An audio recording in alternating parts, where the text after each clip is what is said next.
Welcome to the Cultaholic Wrestling Podcast.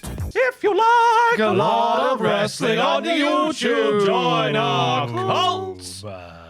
Hello and... Oh, it's got worse over the years. Hello and welcome. It's become a parody of Matthew and then a parody of the parody of Matthew. It sounds more like the Flashing Blade, or whatever the hell he was called back in the day. Alan Robson. Hello and welcome to the Cultaholic Video Podcast. I am definitely not Matthew because this doesn't sound as good as it did in 2022. It's Ross, joined by Tom, joined by Joel. How you doing, Joel, first? Hello. I'm all right. How are you guys? Happy Christmas. Happy New Year. Fine. All that stuff. Did you have a nice Christmas? It was all right. Did you have Yeah, just a quiet one. Quiet. With the family. What'd you do for New Year? Oh, just had a quiet Sat one. inside. Quiet. Watched Ronan Keaton roll back the years. It was emotional. Felt the existential He's still- dread wash over me. He still got it as Ronan Keaton. What was he on, Jules? No, he was on his own thing. Oh, he's got his Jules own thing, has he? Yeah. I don't know whether you noticed this when you watch the Jules Holland one, because we watch Hootenanny every year. I don't know whether you've noticed it, but Jules Holland's quite good on the piano, and he's good at boogie woogie. And every so often he'll he's really subtle about it. Every so often he'll join in. Yeah, it's the same every year, isn't it? He's like, please welcome Katie Melba. Please welcome Lulu. Please welcome Ruby Turner. Please welcome Christine and the Queens. Please welcome Suggs. That's it, every year. Apologies if you're not like for our age and from the UK. You understand a word we just said. But anyway, Get over yourselves. Happy New Year to the people around the world. This is a wrestling podcast. Did you watch much over Christmas? Just telly in general. Wrestling. Oh, no. That's our break, isn't it? Me neither. Yeah. I watched absolutely nothing. I saw Joe Hendry throw the Miz through a Christmas tree, and that was it. That's fun. That's That a bit was of a fun. nice time. Yeah. Now, I'll tell you what we did actually watch over Christmas, because we were at the in-laws for a lot of it. So we kind of had, it was my nephew taking over the TV and just going funny videos on YouTube. And we never come up when you shout funny videos onto What? YouTube. Why not? It's just a bunch of like videos filmed portrait of people going bruh and weird things happening on the screen and clips of clips of games and stuff. We're not on there. We need to work harder in 2026. Can't so compete with that when stuff. my nephew shouts funny videos into the controller, Yeah. we It's come us. on. Bah. Yeah. Bruh. Right, There you Oh, go. I- right, It's Tom, funny. you do one. Bruh. All right, Joel. Really fun. Nailed it. Wrestling Wow. podcast. Right, 2026 WWE creative structure revealed according to PW Insider. Excuse me, I've had a cider. Ryan Ward, the former writer of NXT and SmackDown, is now overseeing creative for both Monday Night Raw and Friday Night SmackDown, which was, in quotes, a recent adjustment. Are you saying that Road Dogg wasn't doing the job? I said Bulldog. Bulldog, there. yeah. That would be a surprise. Classic Raw review, Mondays on the feed. I don't know if you heard of this guy, but Paul Triple H Levesque. Do you see his new recent video where he's like, "Oh, all these people want to come to the party." That was ridiculous. And It wasn't was, you know what, I liked it because very rarely does Triple H make it about himself. And it's nice to see what he does behind the scenes because he doesn't really talk about it very It's much. refreshing to see It's it. refreshing, isn't it? It's That nice, he puts all the effort in and he gets him. I think it's nice that he gives himself a bit of the spotlight for a change. Yeah. There's a new layer every time, though. This time in this advert, we learned that he has indeed taken Vince McMahon's office. That was Vince's office. Yeah. All the belts behind him. Yeah. I mean, you would expect that, but to see it in the flesh, we know what he was doing. That's Yeah, a power with his play. feet up. What happened to that dinosaur? Oh, goodness knows. That's the question. That is a- he's, oh, yeah. he's still under trial. Wow. The first joke. That's a second fun video for shorts. Bruh. Triple H remains the head of creative as chief content officer, and he retains the final say over the creative, some which he's had since 2023 after Vince McMahon's removal from creative by Ari Emanuel. Beneath Triple H, nobody goes higher. Are Bruce Pritchard and Ed Koski as they handle operations for the creative team, Road Doggy Dog and John Swataka. That's a dangerous name, I isn't know, it? yeah. I thought it said someone else when I first got to the sentence there. Are the co-lead writers in SmackDown, while Jonathan Bexstorm Great name. and now Alexandra Williams are the co-lead writers for Monday Night Raw. Beneath them are additional writers on Raw and SmackDown. Now the most important part, NXT Shawn Michaels, of course, the chef, is still cooking in 2025. And there's also Ryan Katz with a K, not to get confused with the furry thing that begins with a C. Yeah. Very confusing. Very, very confusing. Yeah, we don't know how. Obviously, this is news to us, but obviously, Road Dogg was famously running a lot of SmackDown creative. Wins and losses don't matter, Tom. Yeah, and you feel like there has been a bit of a creative shift in some way, shape, and form. So I imagine that this is as a result of these creative shifts. Yes, and it would appear, according to Peter Insider once again, that Triple R maintained Triple H as their final boss, and he's got the final say. With the key figures behind the scenes there are Jeremy Borash, The Undertaker, Conan, and Dorian Roldan, who I swear was on the X Factor back in like 2010 with the bleach blonde hair. If you know, you know. If you don't, I'm sorry. Undertaker. Chelsea Green came up in an interview recently and she said, I've been asking The Undertaker if I can go to AAA. So it suggests that, which shows you how involved he is. If you have to, can I get a booking for Yeah, okay. Because when you think of AAA, you do think of The Undertaker.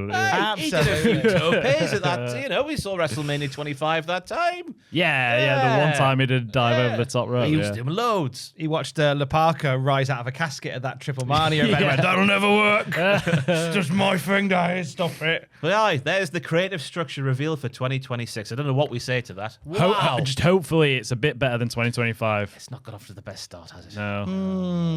The 3 stages of hell match in particular, I'm thinking, come on, we can get a bit more fruity in this mother. Yeah. Well, we can talk about that when we get to SmackDown. I was hoping for slightly more fruitiness. Yes. Fightful Select is reporting that Matt Taven, Mercedes Martinez, and Alex Abrahantes are all gone from AEW after their contracts expired. Taven had been a part of AEW since 2022. Mike Bennett, his former partner in the Kingdom, his profile is still on the AEW website, so it looks like he is still contracted as of us sat here right now. Mercedes Martinez joined in December 2021. I mean, should we go through them one by one? Taven never really got going, did he? Which is a shame because he was kind of like the last main event player from Ring of Honor before it got bought out. So I thought there might have been more of a story to tell with Matt Taven in Ring of Honor. But like you say, the ball never truly got rolling. No, with the Kingdom in general, it just seemed to... Background players, weren't they? just flat from the start. Even though they were inserted into like the key AEW storyline. Well, there was was it the Elite Kingdom? What was that? With Adam Cole and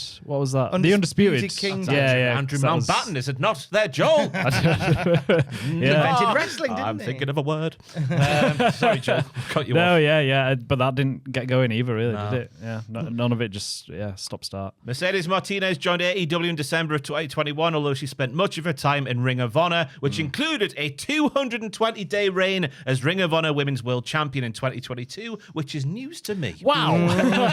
I don't remember that. Yeah, she was there. I mean, I think she's mentioned that she's sort of winding down her career, hasn't she? So she's been in the game for a long time. I guess you can sort of see why that one would happen. I shared an Uber with her after the first North Wrestling Thunderstruck to her hotel because it was on black eye. She's great. Like, it's a great sound mind for wrestling. Yeah. Really lovely to be around as well. And I hope she has a banger of a last year. Come back, Newcastle. Yeah. She said this is her last year now. Yeah, and 2026. I think that it was Martinez that got this particular story rolling because she put out a thing at the start of the year going, right, my last year, no contracts, just me. Yeah. And they went, really? She's on the website. And I think Tony Khan must have given the web guy a nudge going, why are they still on there? Oh, God, sorry. Take them all off. They've just figured out that the web guys have been doing their job properly. Yeah. And Alex Abrahantes, I felt sorry for him maybe because he was always paired with someone really cool. Yeah. When Penta was Penta Oscuro and he's coming out with the grave and the shovel and whatnot, you got little Alex in his little like fancy dress, Dracula costume going, like a rubbish Danhausen. I felt sorry for the positions he would put in, but what you can see is he always gave it his all. He was on AEW's TV since 2019 as an on-air host, and obviously he worked with numerous people up and down the card. Most famously, I guess, the Lucha Bros and Penta in particular. Penta says, time for chips. Stuff like that. It was great content back in the day. Don't know where that came from. It's quite Penta's famous catchphrase. Yeah. Time for chippies. Time for the chippy. Penta loves a chippy tea. Yes, he does. When he does that, he means more vinegar. Alex Abrahantes, though, he always gave it his all. He's a likable guy, isn't he? He's nice to see he on seems screen. nice, We haven't seen him in ages, though, I feel like. I didn't realise he was still with the company, to be honest, but yeah. He's a Sorry, nice guys. guy. We round off the news segment with Wrestle Kingdom 20, which happened within the last 7 days, so it counts all right. Tanahashi retires at this event, my goodness me, after 33 minutes of wrestle wanking with one Okada, my goodness me. It was great. Starts off, unlike any, because I always make sure to watch a Wrestle Kingdom. That's the one bit in New Japan. Yeah, because you go on Twitter and you want to watch it, but all the clips get taken down. Yeah. So you have to Can't watch see it. Watch anything. it. Yeah. The hot potato of the wrestling world. I love the night after Wrestle Kingdom when all my favorite and least favorite wrestling accounts are going, "What a moment!" and it just says, "This video has been taken down due to copyright." I don't know what happened. I'm sure it was great. But the match itself was fantastic. Okada being more like the AEW Okada compared to the sort of New Japan Okada of the years gone by against Tanahashi. He's being a dick. Then they start paying homage to people from the past. Okada obviously gets the win. Tanahashi goes off into the sunset after the likes of, and I take a deep breath, Jay White, Kenny Omega, Will Ospreay, Kota Ibushi, Shibata, and they had a little chop battle in the ring because they are of the Japanese wrestling. And that's what they do for fun. Keiichi Muto was there, Tatsumi Fujinami and Naito all appeared in the ring to pay their respects. There was flowers and all sorts, and off he went. See you later. And it sounded like Nakamura wanted to be there as well, but WWE were like, no. Well, it was crucial that he wasn't, Joel, because I don't know if you saw SmackDown last week. Yes. He was in a backstage segment where he stood there. He needed to be there. They I needed love him. the idea that, sorry, Shin, you can't go. We really need you for this SmackDown. If not, the whole show falls apart. But it was a lovely send-off, I thought, for Tanahashi. Really Absolutely. nicely done. That's the when you can obviously a lot of people draw in comparison to John Cena's Yeah. send off. I think Tanahashi's hit different. I think it was treated more as like the industry saying farewell. I think the John Cena thing felt more like it didn't feel as wholesome as the Tanahashi one. I know what you're saying. Yeah, and I enjoyed. I did go and watch Tanahashi's retirement, and God bless him. He's gonna cut his hair now. First thing he's gonna do is he's gonna cut his hair. What, bald? I don't know if he'll go bald. I think he wants to try a new haircut. It's like when you come out of a relationship, innit? Or when you Yeah, you that's start a new it, job, you go, I just yeah. want to start a bit of a new look. I've done that before. Come out of a freshen up. relationship and then shave it all off. I'm a new man. Yeah. I dated somebody many years ago, and they said, "Oh, never cut your hair too short because it doesn't look good on you." And then as soon as we broke up, I went, "I'm gonna now just I'm to gonna prove do a it." point. And I went and I got a 2 all over, and I went, "She was absolutely right. damn I it. look dreadful, like a tennis There ball." must be some upkeep, though, for Tanahashi to keep that mane looking as... It's Yeah. nice, isn't it? It's nice. I wonder what product he uses. Gotta be Head and some- shoulders. Up the head and shoulders. That's where we are. But anyway, big week for the wrestling. That was the new segment on to the Hall of Fame. Everybody get excited for the Cultaholic Hall of Fame! It's a nice bottle, that. This, I've just got it. It's the best A water Walla. bottle. Is it Yeah. Geordie? Walla? I'm going to get water all I don't know. hours. It's amazing. I'm really impressed with it. I need a new water bottle, and I splashed out 30 quid. This was. Oh, Jesus to ask for it for Christ. Christmas. But it's the best thing ever. It's the best water bottle ever. It's incredible. What makes it the best? Well, I don't know. It's just Nice it's little just, suckle on it's the just old- that. Look at the colours. Yeah. I mean, come on. Where are you sucking from? Well, Oh, you there's another one. open this. You can either So it's got a hole. a bit of that, or there's a secret straw there, so you can just. Jesus Christ. that's- Modern technology. It eh? is. It is that amazing? fantastic. That is incredible. £30. Yeah. Goes a long way in 2026. Anyway, Yeah, Hall of welcome Fame. to everyone's favourite segment, the Hall of Fame. In condescending order from last week, we have in last place Matthew's pick. Well, I said last week. few weeks about ago. 17 weeks ago. Yeah, Yes, yeah. the last live podcast before the couple of pre-recorded ones. Butterbean knocking out Bart Gunn in shoot fashion. Got 16%. Was Then that we have- Matthews? That was Matthews, yeah. Yeah, He was yeah. watching WrestleMania. It was, Aye, yes. the old thing. The best beef Wellington Joel ever had, and that's a shoot on his part. Oh God, yes. Was that on the Quayside? No, this was in Amsterdam. Oh yes. But I also went to the one on Quayside, and it was fantastic. Kenny It was Atkinson's re- House of yeah. Times. Oh, Oh, have you loved had it. you've It's had really both good. the big slap I've up had both moves of now. them, yeah. You can still afford 30 quid on that.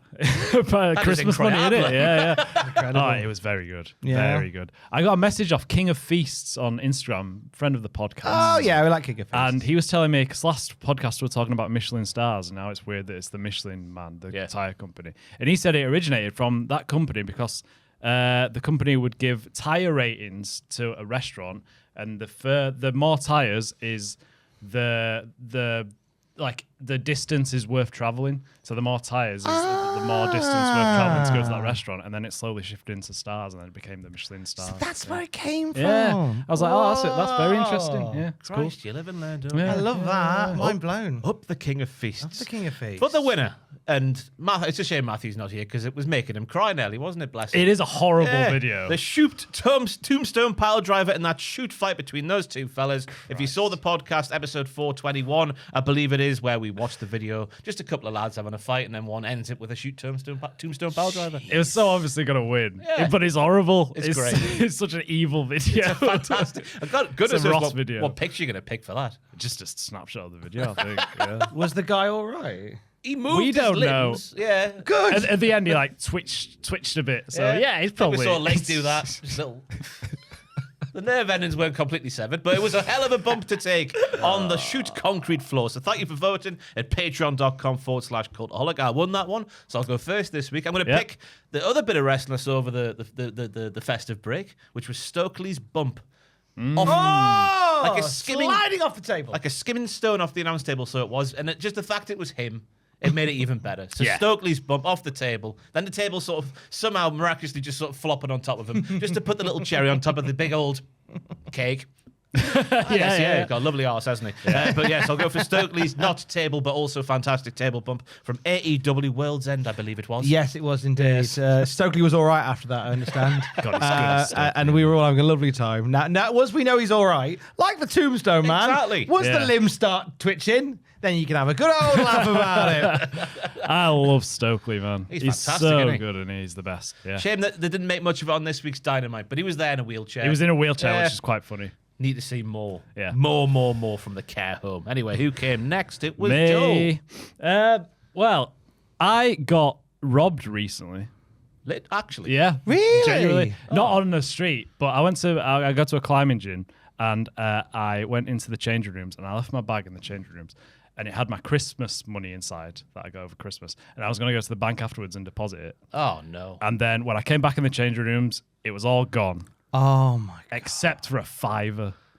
And that really pissed me Might off. as well take it all. I know, it just felt like he was mugging me off there. Like, oh, you can keep that. Yeah, mate. It's that like, felt oh, you like absolute. Insult to injury. I was so angry. I was like, one of the angriest I've ever been. I was just like vibrating with rage. I was like, oh my God, this scumbag.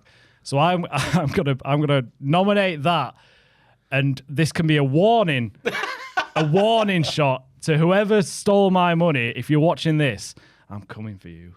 Because I'm putting a little case together, right? Because when I went in and put my bag down, there was another bag there and another coat. And then when I went back in, the coat and bag was gone. Suspect So number one. So suspect number one. Okay. I went in the other day, same bag and coat was there again. And then I went in yesterday, the same bag and coat was there again. So he's a regular. If it was this guy that took my money, I don't know if it was, but I'm keeping an eye on it and I'm trying to put. Do they not have together. CCTV? Nah, they don't. Not in the changing rooms, and not.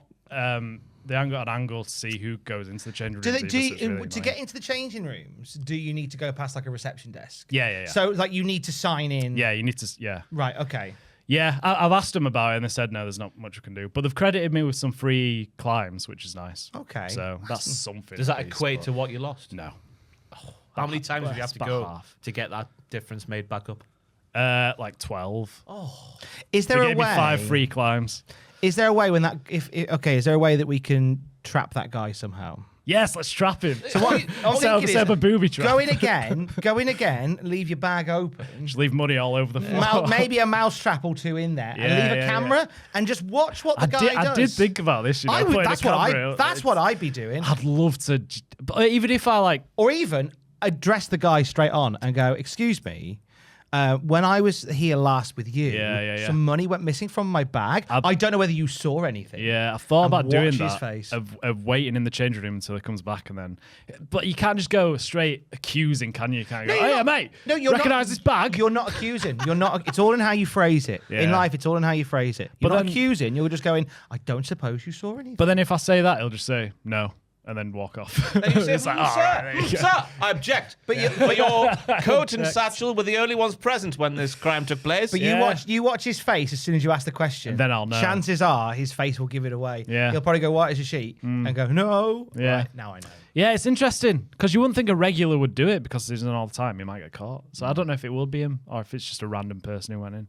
I don't know, but either way, scum. It raises an interesting question. Would you rather have a CCTV camera in there to film you potentially naked, Yeah, I and don't potentially mind. have a creep pleasure themselves over this footage, or would you rather have your Christmas money taken? I'd rather Which one would you rather take? I'd rather have my money back. They can watch me all they want. I don't mind. Yeah. Same. I'd pick that one as well. Yeah. Up the money. But that's a shame to hear, Joe. Yeah, happy Christmas and all that. But it's a warning I- shot. This is yeah. a warning shot. If you're watching, whoa, If you're watching, I hope that you needed that money because otherwise Yeah. you're just Because if you didn't, right, bad, innit? we're going to shank you. He unzipped my bag and went in. Like, who does that? Yeah. either somebody really scummy or somebody incredibly desperate. Because But- it happened to me where I had some money stolen from my bag years ago. Yeah. And I never got to the bottom of it. But I kind of put it to one mind by going, look, whoever's got it, I hope they needed it for something really important because I can't do anything about it now. It's happened. I just hope that whatever they've got with that money was something that they needed. I had to put it in that frame of mind Yeah, because it would just eat me alive. I Otherwise. just don't think he does because he's going to a climbing gym and Yeah. It's You've not got at something you least do when you're on some the money. edge, is it? Yeah, You don't go to exactly. a climbing gym. You're yeah. brassic. Unless there's someone in there who doesn't have any shoes or any chalk or any harness or whatever no- else you no use while you're harness. doing the rock climbing. just Joe. those Yeah. chalk and shoes. That's it. If you see someone raw dogging it, then you might know that's him. With bare That's feet. the desperate man who took my money. Yeah. But I had that with my yeah. bicycle got stolen from our bike room at the flat, right? There's a bike room downstairs where all the bikes are, and someone was from the top of the hill where I live sending their kid in the rubbish chute.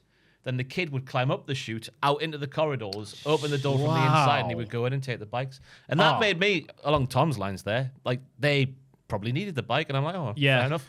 I feel sad for the kid if that's their life, being set up a shoot to steal for their parents. It's a kind of a twist, that is. I say Horrible. fair play to that. They've put effort in to steal that, so they're allowed to I don't do mind it. theft as long as there's real effort. That's what I that's think. gone into when it. people like steal from banks and stuff or museums, that takes a lot of effort. And I just think fair play. If they went to that much effort and they want it that bad, then just let It them was have it. documented once upon a time, wasn't it? Up the feathers McGraw. Up the feathers Yeah, McGraw. exactly. We all love it. McGraw. Tom, your pick, please. I am going to pick Joel's drinks Yeah. container. Here. Joel's water bottle. It's beautiful. Is it Owala or Awala?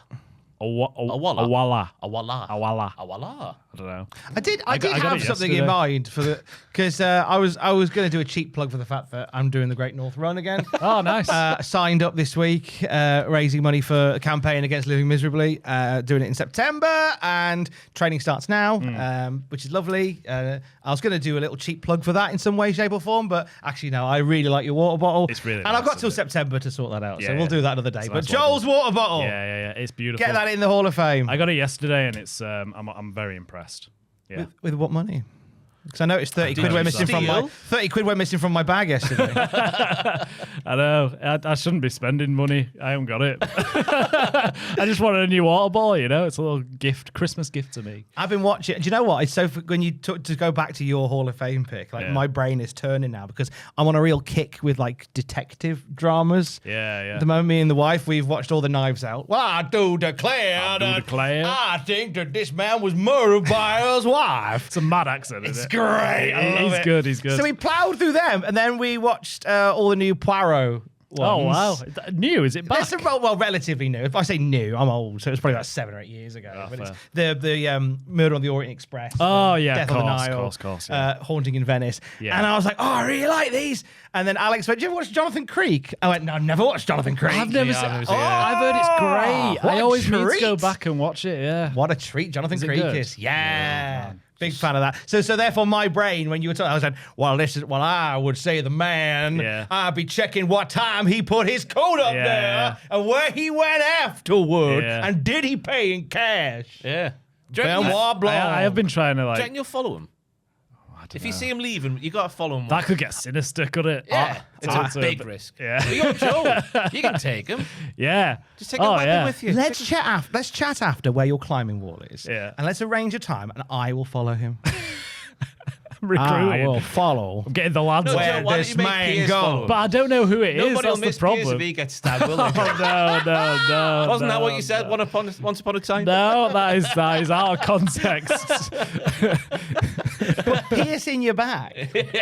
So when he goes to steal again, Pierce can keep track of where he goes. A pocket Pierce. Yeah. Yeah. I'll plan a pocket Pierce on that man, and I can tell you he went and murdered on the canal. So there you go. Some banger picks there. Yeah, absolutely. So we have Stokely What's Hathaway's bump, not bump, off, through, on, skipping off the table at AEW's World's End. Brababa World's Full End. Gear and Revolution, then World's End at the same. Frabba Dabba Revolution. Yeah. What you want it listed as? Oh, it's a good question. A warning shot to the thief. Joel's robbery. Joel's robbery. Joel gets robbed. Lol. A cautionary tale. What if it was Pierce, right? Oh my god. The ultimate revenge. Fair play. I'd say fair play. Yeah, you're up there with the guy, you never see his face. And you go, excuse me, if you got my money, turn around, it's Pierce. Oh! He's got a similar length wig on. He just takes the wig off. Pierce has got long hair, for context. Anyway. Beautiful, luscious hair. Well, you would say that. Great guy. Yeah. Fantastic man. Gentle lover. Yeah. And then Joel's water bottles. Yeah. Oh, What voila. a thing. Oh, what voila. a thing of beauty. Strong water bottle game. Girthy, isn't it? It is pretty good. can't rock What's the that. literage of that vessel? It's like 32 ounces. Oh, what? It's litres and millilitres over here, my friend. Yeah, I don't know what it is. I just got the 32. Girthy. Right. If you want to vote on those wonderful, wonderful picks in this lovely new year, you can go to patreon.com/Cultaholic. And of course, while you're there, if you fancy doing it, you can become one of our wonderful producers, which include the following people. This Matthew accent is gone off the rails. I've lost it completely. I used to be quite good at it. Yeah, he did. If you do Matthew, I'm going to do Benoit Blanc. Oh, God. Who do you want to do? I thought you could say the other Benoit. This could be another fun short for Tom's cousin. Yeah, is it? Yeah. No, not with knives out. It's not trendy enough. Reno220. He's from the future. A pew. Where crime still happens. Quite saucy, that. Noah Anderson. Did the murder. Levi LaRue. Oh, he's going in for the kill. Murder. Doing it for the thrill. Murder. Jimmy Gillan. Gillan! Back Kill him with a again. razor. So he did.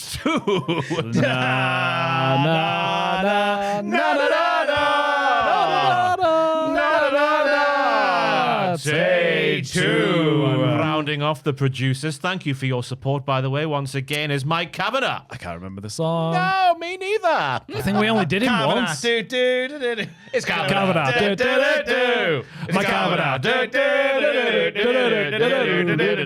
Patreon.com/Cultaholic. This is This Week in the Wrestling. It's this bloody week in the wrestling. And now it's time for everyone's favourite segment, The Week in Wrestling. That was a bit better, but not what it was. Right, The Miz hijacks SmackDown to list his grievances from 2025 and establish himself as the locker room leader of 2026. Randy Orton returned to destroy The Miz with 2 thunderous RKOs. These are my words and my words alone. They're not from WWE.com. So Randy is getting the local town T-shirts now that Cena has gone. They've gone, that's a nice little thing to do. Let's keep doing it. Yeah. Why not? Unless they're doing it, I'm not going to SmackDown events in Chattanooga, Tennessee, so I might be wrong. What? You're not the Brock Lesnar guy who went to all of the shows all of the time until he retired over Christmas? God, I can't believe he retired! He made a big thing about that, I have didn't he? not slept since! I mean... How will we miss his stupid little face in the crowd going, oh, shows will never be the same again. You talked about Tanahashi, but not him in the news. That's the big story, isn't it? What a wanker.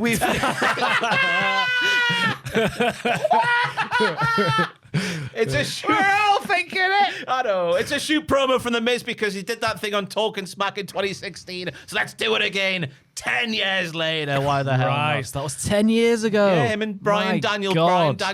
Brian Daniel Bryan. You know, Brian Daniel Bryan. I'm Brian Daniel Bryan. Wow. He's calling out Timothy Chalamet, even though it looks like Timothy's got enough on his plate because he's in the Kardashian vortex. Yeah. And I've been learning about this recently. It looks like all the men who then get put into the vortex or get captured by the vortex become malnourished and weak.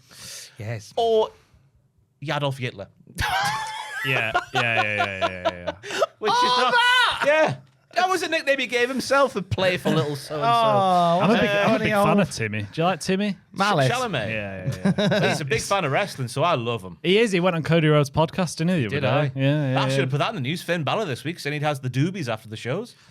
Yeah. Weed every day. After every time he wrestles. Imagine that blunt rotation, my players. Him and Liv and Dom. in the passing- Judgment Day, aye, yeah. in the clubhouse. Playing some 2K after. Oh, And he what a said dream. NXT UK killed the UK indie scene. I was Yeah. like, wow. He don't care anymore, does he, Finn? Yeah. He just says whatever. Dunne, now. I can't believe you would say such a Pete Dunne thing. going, not the way. Miz almost mentions Joe Hendry in this segment, but he stopped himself, which I thought was good because he would have appeared, of course. Very clever. Very clever. Miz being a good chicken poo heel because he's all about, I am the locker room leader. Orton appears. We are the locker room leaders, Randy. Don't hurt me. And then Randy has the easiest job in wrestling in 2026. Do the move, do the pose, and go home. What a payday. Yeah. Easy stuff, innit? Easy. Yeah, the Miz is just that guy now, innit, who just pops up every now and then and like says, oh, I used to do this. I was great back then. And then either a debuting guy or a returning guy comes out and just kills him. That's his role now, the Miz, but he does it really well. So He fair could be play. doing more, though, because he does approach Cody Rhodes soon after this segment backstage and says, hey, bunny lad, I'm coming for the title. So it looks like there's going to be a Cody Rhodes versus Randy Orton feud this year. I feel like, WrestleMania 42, we may get that.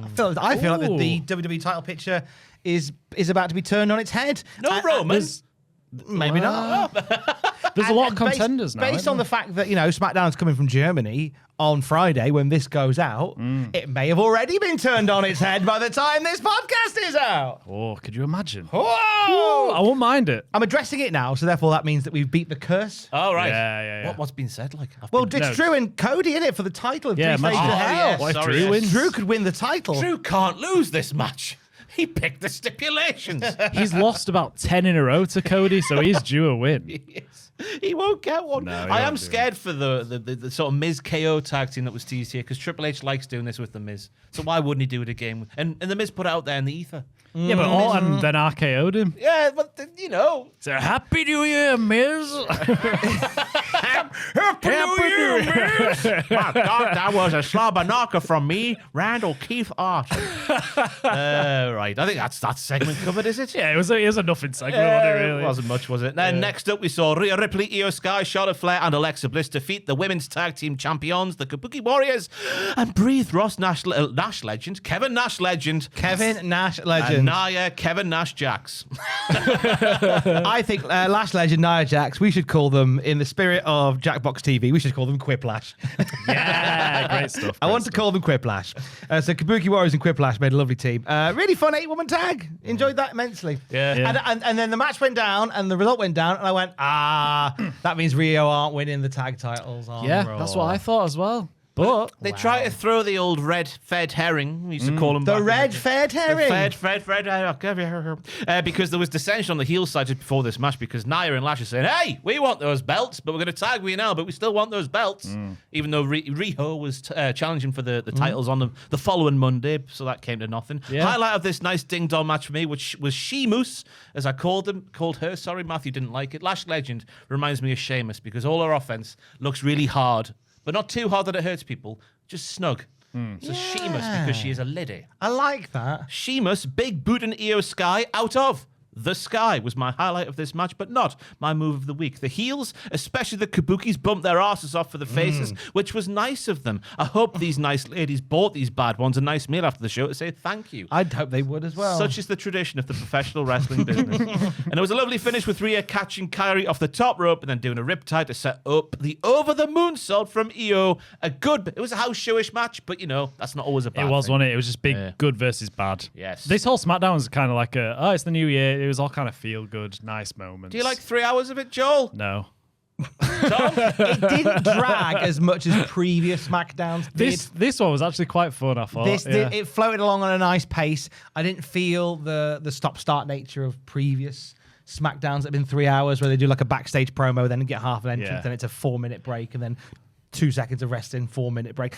Whether or not I watched it in a different way, I don't know, but it felt like there was more action in this show. But let's just wait. It could come next week. It could all go wrong next week. They are fleshing out the roster, though, so it looks like there's going to be less filler and more killers. Absolutely. Yeah, Kyrie took... You're saying killers? Kyrie took the pin again, I which must is investigate. What are you saying, Joe? Kyrie took the pin again, which is sad. She takes it every pin, but it's part of the story. Organic face turn Joel. I'm putting it on the plate for 2026. I hope so. Her and Asuka at WrestleMania. Ooh. Speaking of new killers, she hasn't killed anybody, literally, but she has done in the wrestling ring. In kayfabe, not actually hurting anybody, just beating them at wrestling. Therefore, that's why I use the word killing. I don't know why I'm continuing talking like this, but Jordynne Grace is on SmackDown, and Aldous wants her to be a part of the roster, but she hasn't signed yet. Not yet. We don't know where she's going to go, but it's probably SmackDown. Yeah. She's been given lots of reasons to go a certain way. Yeah. That'd be Chelsea Green and later Jade Cargill. Some little showdowns with those guys. That'd be tasty, wouldn't it? All right, Joel. Grace and Cargill. Oh. It'd be nice to see. We're having a lovely time. Any other noise would have done there, Joe. Any other noise. Oh! Not that. Anyway, we'll move on. Matt Cardona, by God. He appears on this SmackDown to defeat Kit Wilson. Kit Wilson! Good theme. What a theme song. I like it. I like it a lot. Tron, because he proved it's not AI. Yeah. Yep. There's backstage shot. I've got an old Geordie there. Backstage shots on his Instagram of him doing the poses and whatnot. All right, yeah. It's all for real. Reports this week say that Kit Wilson's kind of going to be the 2026 Heath Slater. Good. In that he's a guy on the lower mid card with a lot of character, a lot of panache, but will ultimately lose a lot of matches. Yeah. And I think fair play. I'm glad to see Kit Wilson getting a revamp. I missed the Pretty Deadly theme, but this is fine. Yeah, this is an excellent replacement. There's not much we can do because old Elton is injured. He not is Elton indeed. John. Elton Prince. He was Goodbye, not as old England's as Elton. Rose. I'm happy for Cardona to get signed. But isn't it a bit ironic that he's left the Indies and he hasn't done his business properly, has he, Tom? Yeah. Well, yeah. So basically, it was one of those things where he was offered this deal and he went, "We need to sign it now." He said, "Well, I've got," because as every good freelancer would, he's got 6 months of bookings all lined up. Yeah. And he's gone, "Oh, well, okay, well, I need to cancel all of these now." I think because it's Matt Cardona, I think because he's done so much good for the indie scene, we can allow it. He talked about signing his WWE contract with the GCW title on his lap, which I thought was nice. Not the others, because that would just been too much on the lap. That's heavy. His signature would have just been a mess. I think it's fine. The indie scene has generally just gone, fair play, Matt. You go get that bag. This is what you worked for. Yeah. It is fair enough, isn't it? You'd do the same if you're in his Of course position. you would. I think. I'm only being facetious. Yeah, Because but he's the indie god, isn't he? And he's of the course, king of the if the indies. bag is there, you're going to get the bag, aren't you? So he should have been the been teased a us with Zack Ryder, and then they're like, no, it's Matt Cardona. Yeah. That's Nice a to real see. nice, quick way of introducing the fact that Zack Ryder's dead. Long live Matt Cardona. Yeah. Will it be any absolutely. different to Zack Ryder, though? Doesn't do woo woo woo. I mean, in terms of his like standing in the WWE, will he be taken more seriously than what Zack Ryder was back in the day? Because he is mad. Let's not forget, he's huge. He's a big boy. He's a big tanned boy. Oh, yeah. Big spiky hair.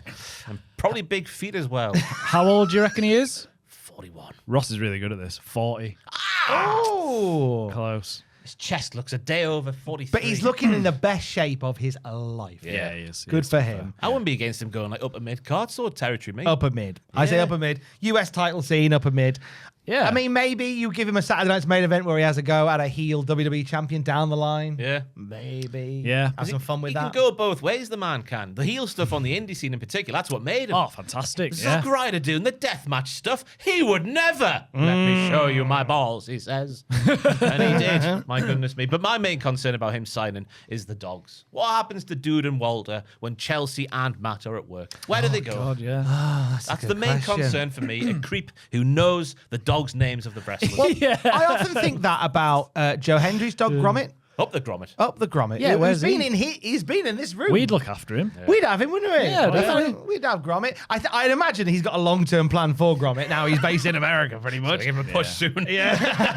Gromit's going to do a run-in and go, "You left me behind." Long-term booking for Gromit. Yeah, that's nice to see. I'm sure the dogs will be fine. Hopefully they will be. That's Yeah. my main concern. Up the dogs. Right, yeah, decent little TV match between these two. Wilson was hanging in there for the large part. Corey's saying we're going to end the night with pearl necklaces.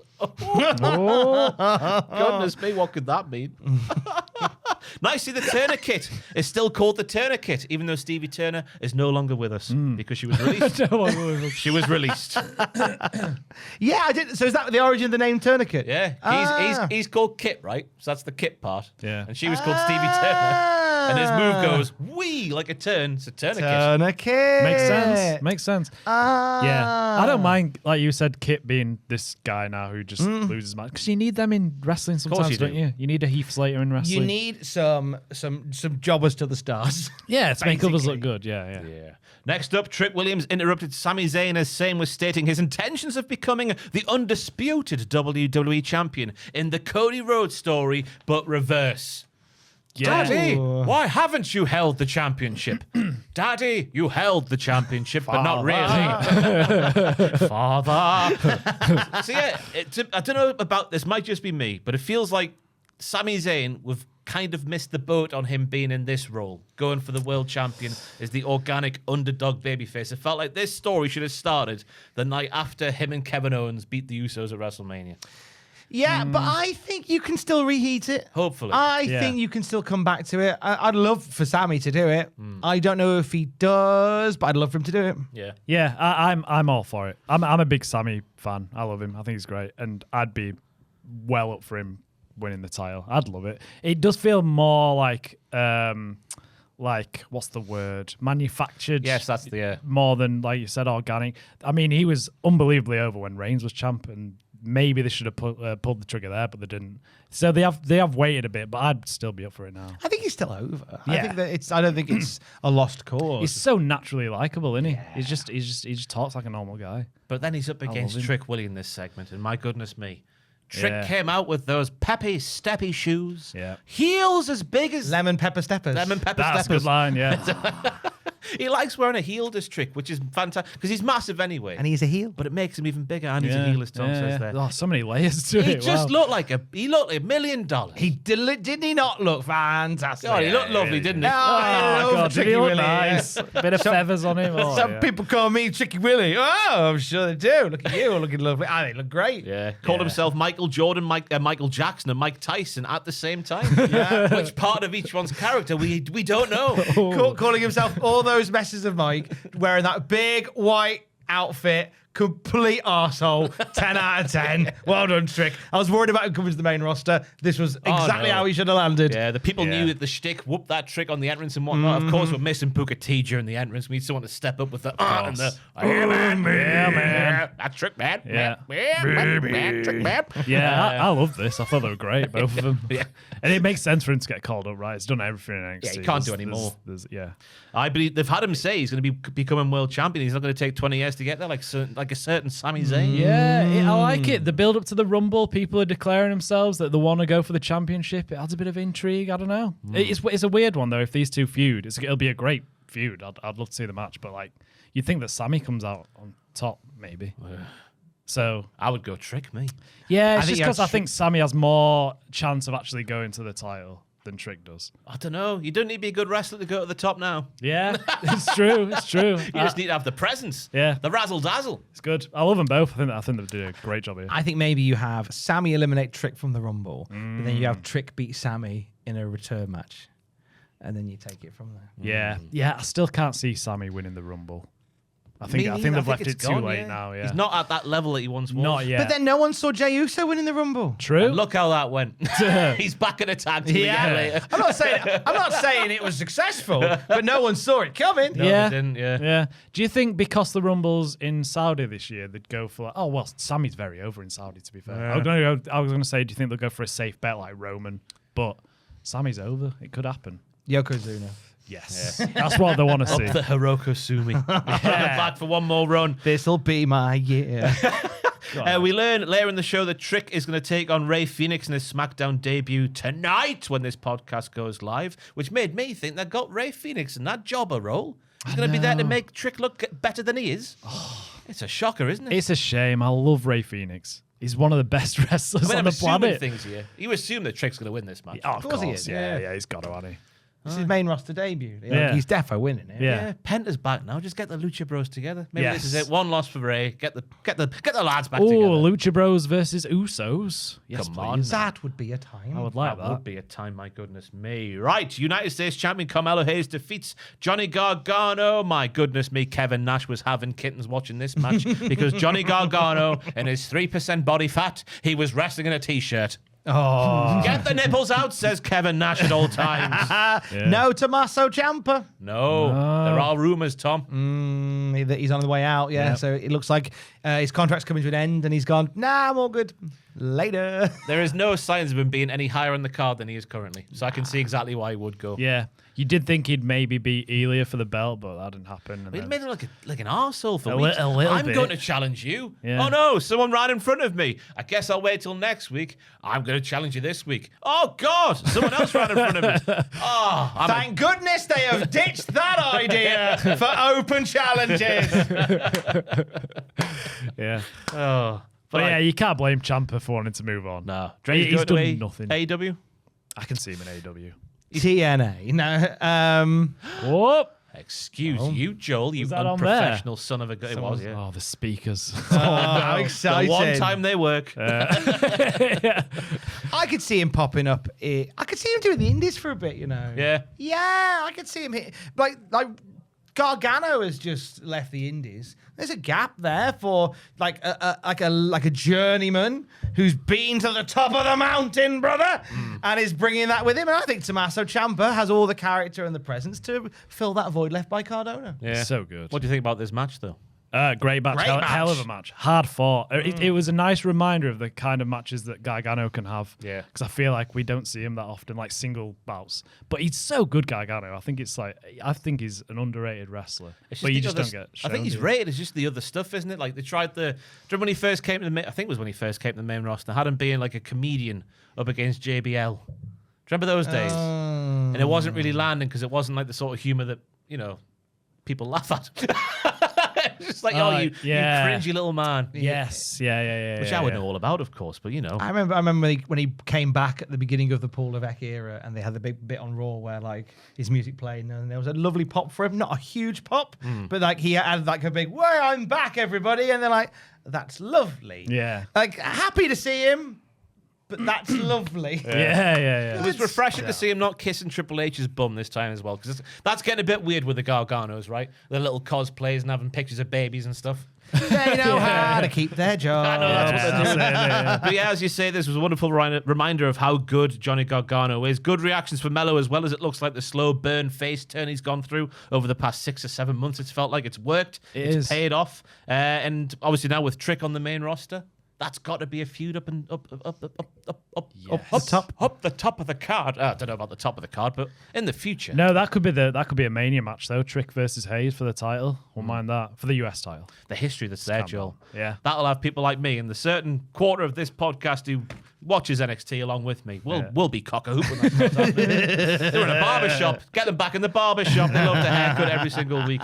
After revealing the elements of the 3 Stages of Hell match is a traditional singles match, a false count anywhere match, and a steel cage match. I mean, let's talk about them first. My word for WWE last year was safe, if not boring. And that's exactly what I mean. It's safe, if not a tad boring. Yeah. Drew, I think what because Drew's playing into the fact that, hey, Cody can't touch me, I'm going to really wind him up. And I think that the idea of having it's a straight singles match, it's a straight wrestling match. I think the hope is, I think what they might do, Cody is just like frothing at the mouth to get at Drew. Yeah. So he clamps him with a steel chair minutes into that first fall. So Drew's up a full. Yeah. That makes sense. I think so. Psychologically, that is why I think Drew's done it. Creatively, it's bankrupt. Yeah. Just throw caution to the wind, street fight, Hell in a Cell, Punjabi prison. Yeah. Punjabi Prison, Inferno. Just Kennel of Hell. Cody's got a couple of dogs. Bring them along. The Pharaoh, even though he's in retirement now. God bless him. It's exactly what you thought the 3 would be. Yeah. If you were It's guessing safe, beforehand. isn't it? Just Yeah, a it safe really, it really is. WWE, the E now stands for edging. Like every story is just like, oh, we're nearly at the end. Oh, maybe not. The Judgment Day going to break up in 2022, 2023, and 2024, and 2025. And it might get Edging all the way down. where else are we? Right, so that's the stipulation. But they did the steps, and then we had a lovely bit of shenanigans from Drew McIntyre. I missed this, right? Did he take that picture off Cody's bus? Yes. Thank God for that. Because I was like, he's crying over a random picture. At least there's a bit of sentimentality to the picture. It was Yeah. off his bus. Yeah, it's all right then. He was acting like it's the only picture of him and his dad together. All the other copies. I mean, I Google imaged it. Google image searched it. There's loads, mate. Just print another one off. You're fine. You're fine. Then why are you getting so weird about it? But that frame, Tom. That was it's from a TK lovely Maxx. frame. God, boots. They don't do anymore. That frame. I appreciated Drew McIntyre completely committing to the entire bit here. Here's some really milk toast stips. Sell them, right? And then you're going to burn a picture of Cody and his dirter. Yeah. And initially, so he gets back into the ring, goes, I got the picture, and the lighter wouldn't start. So Cody's waiting age. Go, I'm going to get your security holding him back. And Drew's like, give us a minute. And the picture finally catches fire. And Drew holds it out, and you can see the flames are lapping. And the flame starts lapping his wrist. And and I thought, fair play to you, Drew. That's gotta be, but you know, I've got to hold this for a little longer to get the full effect. Yeah. And he couldn't have dropped it any quicker. He's a real man's man. He's a real man. God, he's a man, isn't he? He's a full-on man. If my wife went, I'm leaving you for Drew McIntyre, I go, Fair play. fine. Yeah, I get it. I bet he can. I bet he can fix a cupboard. Oh, he could fix a cupboard. All right, He's yeah. always affairs in order. God damn. He could do everything, Drew McIntyre. Yeah, I get it. But yeah, I love Drew here. Drew was great. It is a bit of a throwback angle, isn't it? Yeah, with a picture Proper. of him. Yeah, I thought he played his role well, but I just think it's not that big of a deal. Cody just needs to calm down. It's only a picture. But Americans, Not that deep, bro. Americans take a big exception when you disrespect Don't the family, you don't say they? their family. Yeah, If you that's- say your mammy, Yeah. they'll be like, oh, take my mammy out your mouth. If you ever needed any more proof, like WWE really go for moments rather than matches, it's the fact they lingered for what felt like 3 days on Drew leaning against the ropes, doing this to Cody as like the entire backstage holds Cody back. They should have I'll let get you for burning that picture of me, Dad. You know what? They should have told Cody Rhodes a lesson, right? And just let him hit Drew McIntyre. Then he would have lost his title. That would have showed him, right? You get what you Yeah. That would deserve. have showed him. Yeah. Why was he so hell for leather over a little picture? That's what I don't get. Cody Yeah, was just me neither. in a bad mood on SmackDown. And I like Cody in a bad mood because, like, you had Randy, because Randy was like, hey, I'm going to come for your title. Cody's like, all right, fine. And then, like, Savage says his bit, and then backstage, Cody's like, what? I heard you. Oh, you want it as well, do you? Prick. And then Nick comes up and goes, everything all right, lads? Yeah, where's Drew? Bye. Like, Cody's just a grumpy prick, Yeah. which I can absolutely relate to. It's nice to see. It is. Things get on your nerves and you just want to be a grumpy prick. Yeah. He was a grumpy prick. I relate. Yeah. I tell you what, though, on the steel cage front, I wrote in my notes here, and I forgot to say it out loud earlier. Drew does say an old-fashioned steel cage. Could it be a blue bar? Oh. Because Oh, we had wow. a WCPW, Drew McIntyre, and a blue bar. Cody Rhodes was involved, and I think Joe Hendry was Yes, third. indeed. No, Joseph Connors and Joe Hendry. They were the other two involved. Yes. And when Drew walked in and saw the blue bar cage, he nearly had a boner, and I was looking. I tell you. He couldn't do a dive over the ropes that night. He was just like, wah, wee, wah, in his Scottish accent. It was, I love it. He actually said, whoa, wee, wah. Yeah, got that blue bar cage. can you believe it? Can you believe it? But I was cock-a-hoop about the blue bar cage. So when he said old-fashioned steel cage, I was like, if that's one thing we can sort of make not the norm. But That would be it. Yeah, but then the fair joy play. of that is, so like with the reason they swapped them, one of the reasons is because the mesh one looks more dangerous. Yeah. But then you can assemble it and then just drop it down, do over the top, clip it in. The blue bars, you need like 30 people to assemble. Clip it on. Yeah. Midway through this 2 out of 3 false match. Oh, it's one apiece. Right, get the cage out there. Come on. Give us 10 minutes, lads. They just have to stand there waiting. Just stand there like grimacing at each other, waiting to start for the cage to be Hey, slotted they did it well in episode 1. They can do it here as well. Obi-Wan and Darth Vader. Waiting for the blue bar cage to be assembled. Get those screens up where they can't go through. Wow,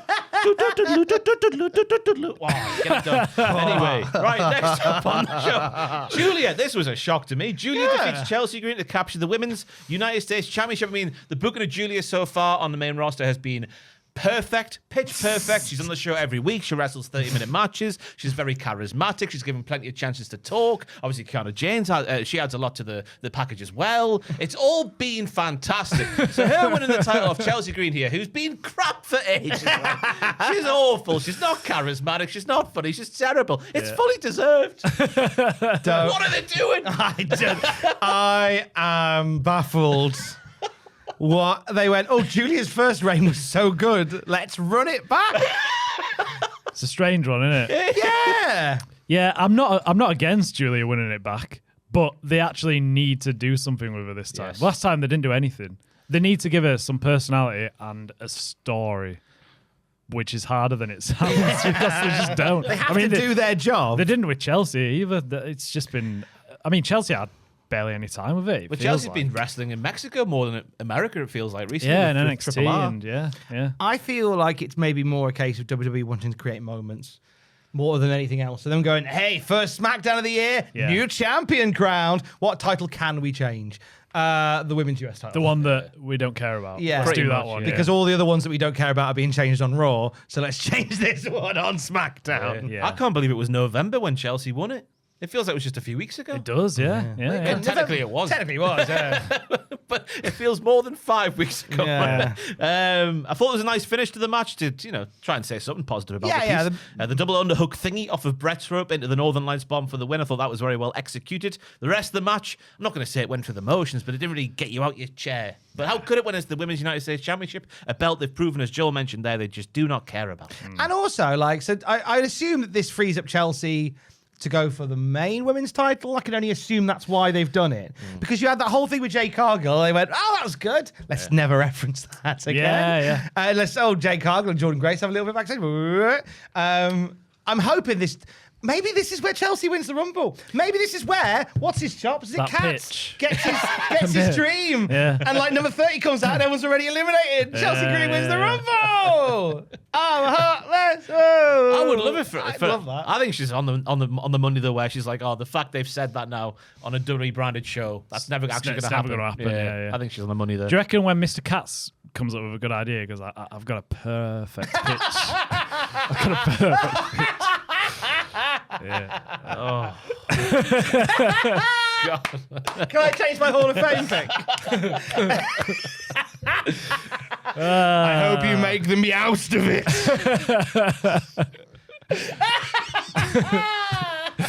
Anyway. I have littered this meeting with suggestions. He's just in the corner licking his balls.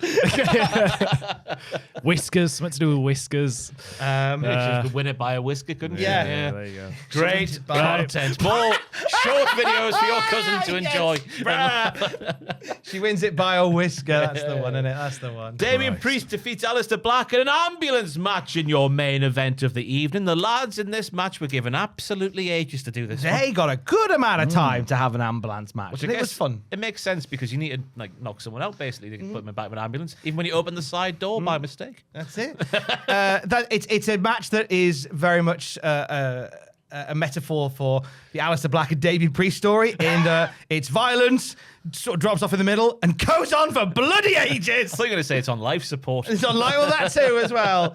Why are they? Because Damien Priest went for 6 months. I was like, it has been 6 months. Why is it 6 months? Because what are you fighting for? There was a fireball, right? And then there was a big gap. There was another one. And now Damien Priest has got the ability to fireball. He's not magical. He's a fireball in this His match. fireball looks wank.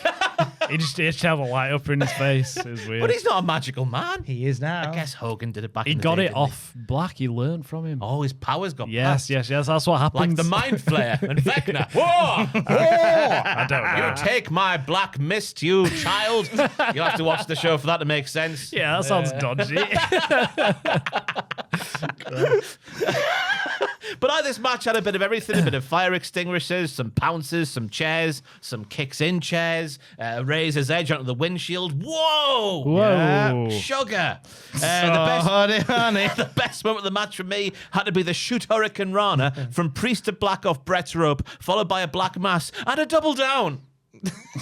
Don't know why I wrote that. We learned that Rhea Ripley lives in an ambulance from time to time. She does sometimes. How does she know that Zelina was going to do that? The Terror Twins are telepathic. She just knows. She knows. That was a fun little bit. Got to mention, because there'll be someone watching who wants to hear this sort of thing. Bit of a shame the crash pads were picked up on the camera angle when Black went through the table at the end. Yeah, that was a shame. But, do It's you want fine, to innit? break his back? I Yeah. just thought I'd mention it just to tick that box. Just to please that person. I don't mind. Why can't you a nice injure spot. yourselves properly for our half amusement? I was just thinking about the Jericho and AEW. Do you remember when he went off the top of the big cage during lockdown, I think it was. And all the sugar puffs burst out. Yeah. Look at them protecting themselves. Who do they think they are, wrestlers? I mean, you can say what you want about the feud itself, but as a match in a vacuum, it was an all right time, wasn't it? It was a fun Good main old event, wasn't it? time. Yeah, it is just a little bit hard to care about anything these two do. 'Cause it's just been going on for so long and there's been no reason for it. It's What are they just- fighting for? I don't know. Goff. Yeah, it is Goff. They're fighting for Goff. It's Goff versus I am Emo. the top That's alternative boy on SmackDown now. So they're fighting for the Hot Topic Championship. Pretty much, basically. yeah. Right, all right. Or the Damage Society Championship. Code Ross on Ross in the checkout for 10% off site wide. Oh! It's a good little bit of spun, that. It is, yeah. Oh, I'm spun. And the hat that Kayla lost, which got me in contact with them, she's now lost it again. What? Oh! Clumsy lady. Yeah. Hey. How do you lose a hat? I It stays don't on your know. head. She lost a hat, and then from that hat, you got a sponsorship. Go. So I was like, why don't you email them? Because they might have one kicking around in the warehouse. So she sent pictures going, this is how much I wear this hat. She's like, I wore it here. There was, when we got engaged, she was wearing the hat, and they're like, email back saying, is that Ross from Cultaholic? There's some people in our warehouse who are watching Cultaholic. So hello, if you're watching from the Damage Society warehouse. And from there, I got an affiliate code out of it. Nice. They've got it on the big screen in the warehouse.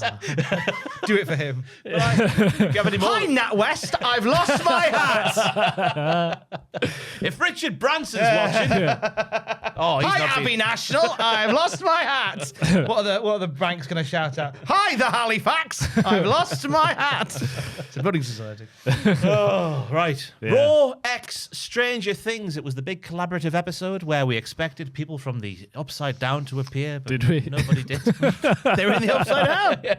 It was a weird collaboration, wasn't it? Yeah, There's it not was the much- second Stranger Things based disappointment in a week. Did you watch? I stopped I after can't season 2. believe To be you honest. Stopped ending. after season 2. Yeah, I thought this. Why? I just thought it was. But season 3 and 4, Joel, my wow, wow, we was, it's Drew got- McIntyre would say. My It's got a bit gosh. bollocks. I couldn't be asked with it. I was Oh, like, that's just because you have to think while you're watching it. And I know you don't Yeah. like to do that. Yeah, no, but I've seen clips of the finale and stuff. It looks a bit.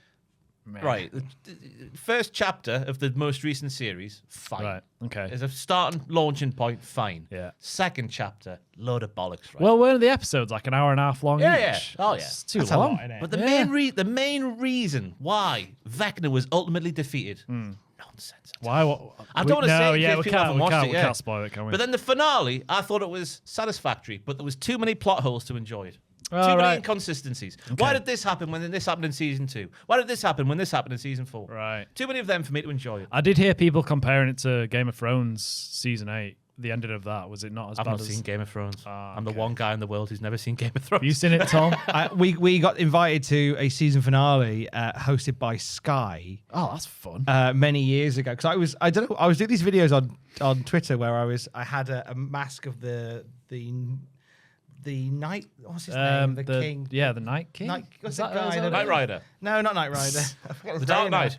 The Knights of the Round Table. scary man who did the It might just be the Ice Night King, King. Ice, yeah. Snow Leopard. Yeah, I know what you mean. Snow Queen.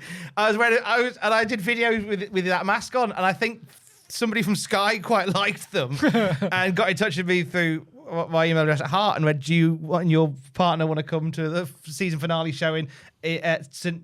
John's Cathedral in Newcastle? The Cathedral in Newcastle. So we had this lovely evening where they had like themed food, themed drinks, really spooky setting, and then we all sat there and watched the finale. Big round of applause as it starts, and then when we leave, just silence and just muttering. Everybody was like, that was rubbish. We had a lovely night up until that final bit. I guess the other main thing about the Stranger Things finale, they did an ending with one of the main characters where it's sort of up to your interpretation. Because a thing happens, then another thing happens, which I think doesn't actually happen, but it happens on the you see it with your eyes, but I don't think it's actually happened. Is it like Sopranos where Tony Soprano looks up and goes, "Don't stop," and you go, "Oh, what happened there?" I'd say we'll know if it's good if Shawn Michaels rips it off in the weeks to come on NXT. That's true. There's a segment with like Wendy Chu where she goes to ice. That doesn't matter. Too much about spoilers. So Stranger Things Raw. If only they had like a spooky tag team that they could incorporate in this episode, that'd have been good fun. Who could that be, Tom? I don't know. WWE clearly don't have a spooky tag team. Otherwise, they probably would have used them here. That would have been good fun. Yeah. Well, never mind. We got a nice set dressing. We had, and I think they were hoping for one of the cast to come along and show it off. A Stranger Things WWE Championship. Available now for $9,000. Buy this one-off tats now. Wank. Yeah, like cardboard, like. The things coming off it. I like the chapters for Raw. That was nice. I liked the brand integration. But ultimately, because none of the cast are there, what's the point? It did just What's the point? To advertise the show after it ended. Yeah, I mean, there is that. I think while Stranger Things was a searchable keyword, they're like, oh, let's do it. Why didn't That's it exactly before it, the finale? Surely that would make more sense. No. Yeah, I mean, that's a good point actually. That's a good point. I guess because the whole thing with Netflix is you can just binge it all, can't you? So even though the show's finished, it hasn't because it exists online forever, and new people would start it and watch it. And so you'd probably have a bit of that maybe. Yeah. I'm hoping that this leads to an episode of Raw that crosses over with Somebody Feed Phil.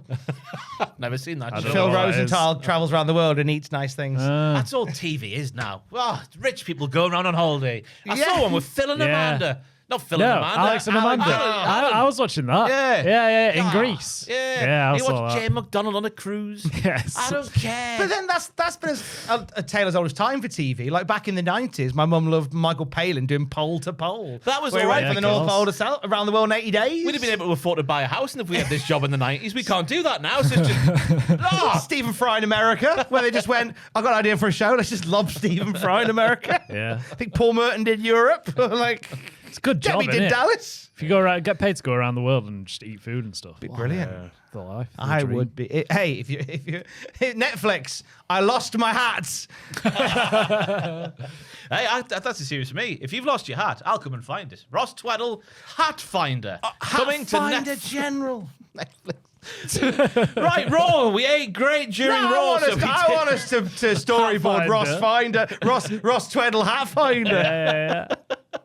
It's on the floor. Rhea Ripley and Io Sky defeat the Kabuki Warriors to capture the tag team titles. My goodness me. What a hot start to the show. Ooh, really enjoyed it. Really enjoyed. Look how hot that was. Christ, calm down. I enjoyed the match. Surprised by the title change. I was a bit surprised as well. When the match was announced, I thought, they're winning because they're just two massive names. They're going to get the belts. But then after SmackDown and the one there, I was not convinced. So I was a little bit surprised as well. I think I read somewhere before this week's Raw, this is the first Raw in a little while that didn't go head-to-head with the American footballs. And I don't know if I'm right because I don't follow American football. I think I saw it on Twitter, so it probably is bollocks. But that might be a reason for why. They were anticipating maybe, obviously, Stranger Things as well being tied to the show. Maybe people who didn't watch wrestling but watch Stranger Things tuning in, doing a big thing at the start of the show. Look at her! It's Mother! And she'll feed you forever. And now she's got a title belt as well. Yeah, and she's won a championship in the. I watched somebody win a championship in the wrestling. That's exciting, yeah. Maybe that's why they did it so early in this show. The highlight of the match for me was Asuka catching Rhea with an Enziguri attempt, flipping Rhea around into a German suplex, and she made Rhea say, "Oh, poo," on the throw. She did say, Didn't quite say poo, though. She did. That's naughty. I think it was the right thing to have new champions crowned here. I think if they want to make a thing of the women's tag team championship championships, putting them on those two is the way to do it because that's the two that people most care about. Two of the biggest names in the company. Yeah. Definitely in the women's Even division. if they do go arm in arm, a bit too often for me, Joel. They're too cuddly. Yeah. It's too much. Yeah. not natural. Like I touching don't each other's like it. faces and stuff. And they like, can't stop. Yeah. I'm fine Maybe with they're it. just off their face on ketamine. It's They just want to stroke a furry wall or something. Oh, yes. If Rhea Yeah. Ripley and Io Sky could stop touching each other's faces, that'd be great. Yeah. I'm clearly very rattled. We by don't it. like it. Whatever you do not send me pictures of Io Sky and Rhea Ripley touching each other's face. Whatever you stop it. I'm not amused. Tom is the human Grok now of 2023. Oh God! Hey, Grok, stick hair in a bikini. Oh, God. no. That's all I've God. seen. I know, it's ridiculous. just- It's horrible, isn't it? Dirtbags doing that online. Hey. Christ. Good wrestling match, though, to start Raw. Fun. Yeah, very start. much so. I like it. Asuka took the pin as well. Like I was saying, Kyrie always takes it. This time, Asuka took it, and it felt like, they're finally beating her, which was nice. Nice culmination. Are you saying that means more than if they beat Kairi Sane? That's exactly what I'm saying. Oh, Goodness me. What a claim. What a claim. AJ Styles slapped the disrespectful Gunter. Gunter. Your words again. Yeah. I wrote it all by myself. Didn't copy and paste a single thing. Gunter is loving life at the moment. Like, is, right? I have never seen Gunter so happy. Yeah. And I'm happy for him. Same. Because he's coming out smiling. He's got a t-shirt made. He keeps doing this. Oh, he's having a great time. Smiling Gunter is so evil and lovely at the same time. And then it was as AJ kept trying to speak, Gunter was cutting him off.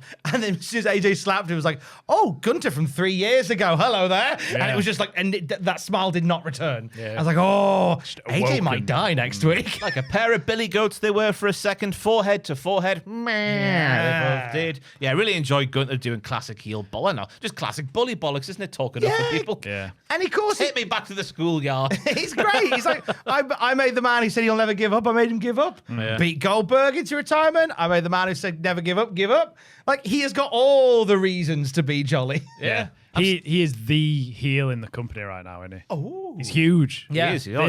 The crowd reactions he's getting is just insane. I'm surprised they're doing this now, though, because obviously AJ Styles has said he's going to retire in 2026. I don't know if Gunter and kayfabe, like on the show in canon, has been like labeled the Legend Killer as of yet, or whether the Cena and the Goldberg is just a coinky dink. But you would think if he beats him, people are going to go, "Oh my God, he's beat another one." I don't think the match will have a finish. I think Gunter is. I think, okay, I'm going to I predict that Gunter is just going to obliterate AJ before the match even starts. The sheer disrespect he showed him by slapping him, that's enough. Gunter can disrespect whoever he likes, but if you slap me, then you are dead. Could be right. Obliterate AJ. AJ's gone. Gunter dominates the Rumble. AJ comes out in the Rumble. Yeah. AJ eliminates Gunter from the Rumble. We then get the match either at Elimination Chamber or if Gunter's not in the title picture at WrestleMania. And then you maybe have the big epic match between the two. Yeah. I think Mania. Yeah, I don't see Gunter in the main title picture this year. I don't think he I needs don't. the title. Yeah. I think it's too stacked. The heads of these legends are his titles now, guys. Exactly. Yeah.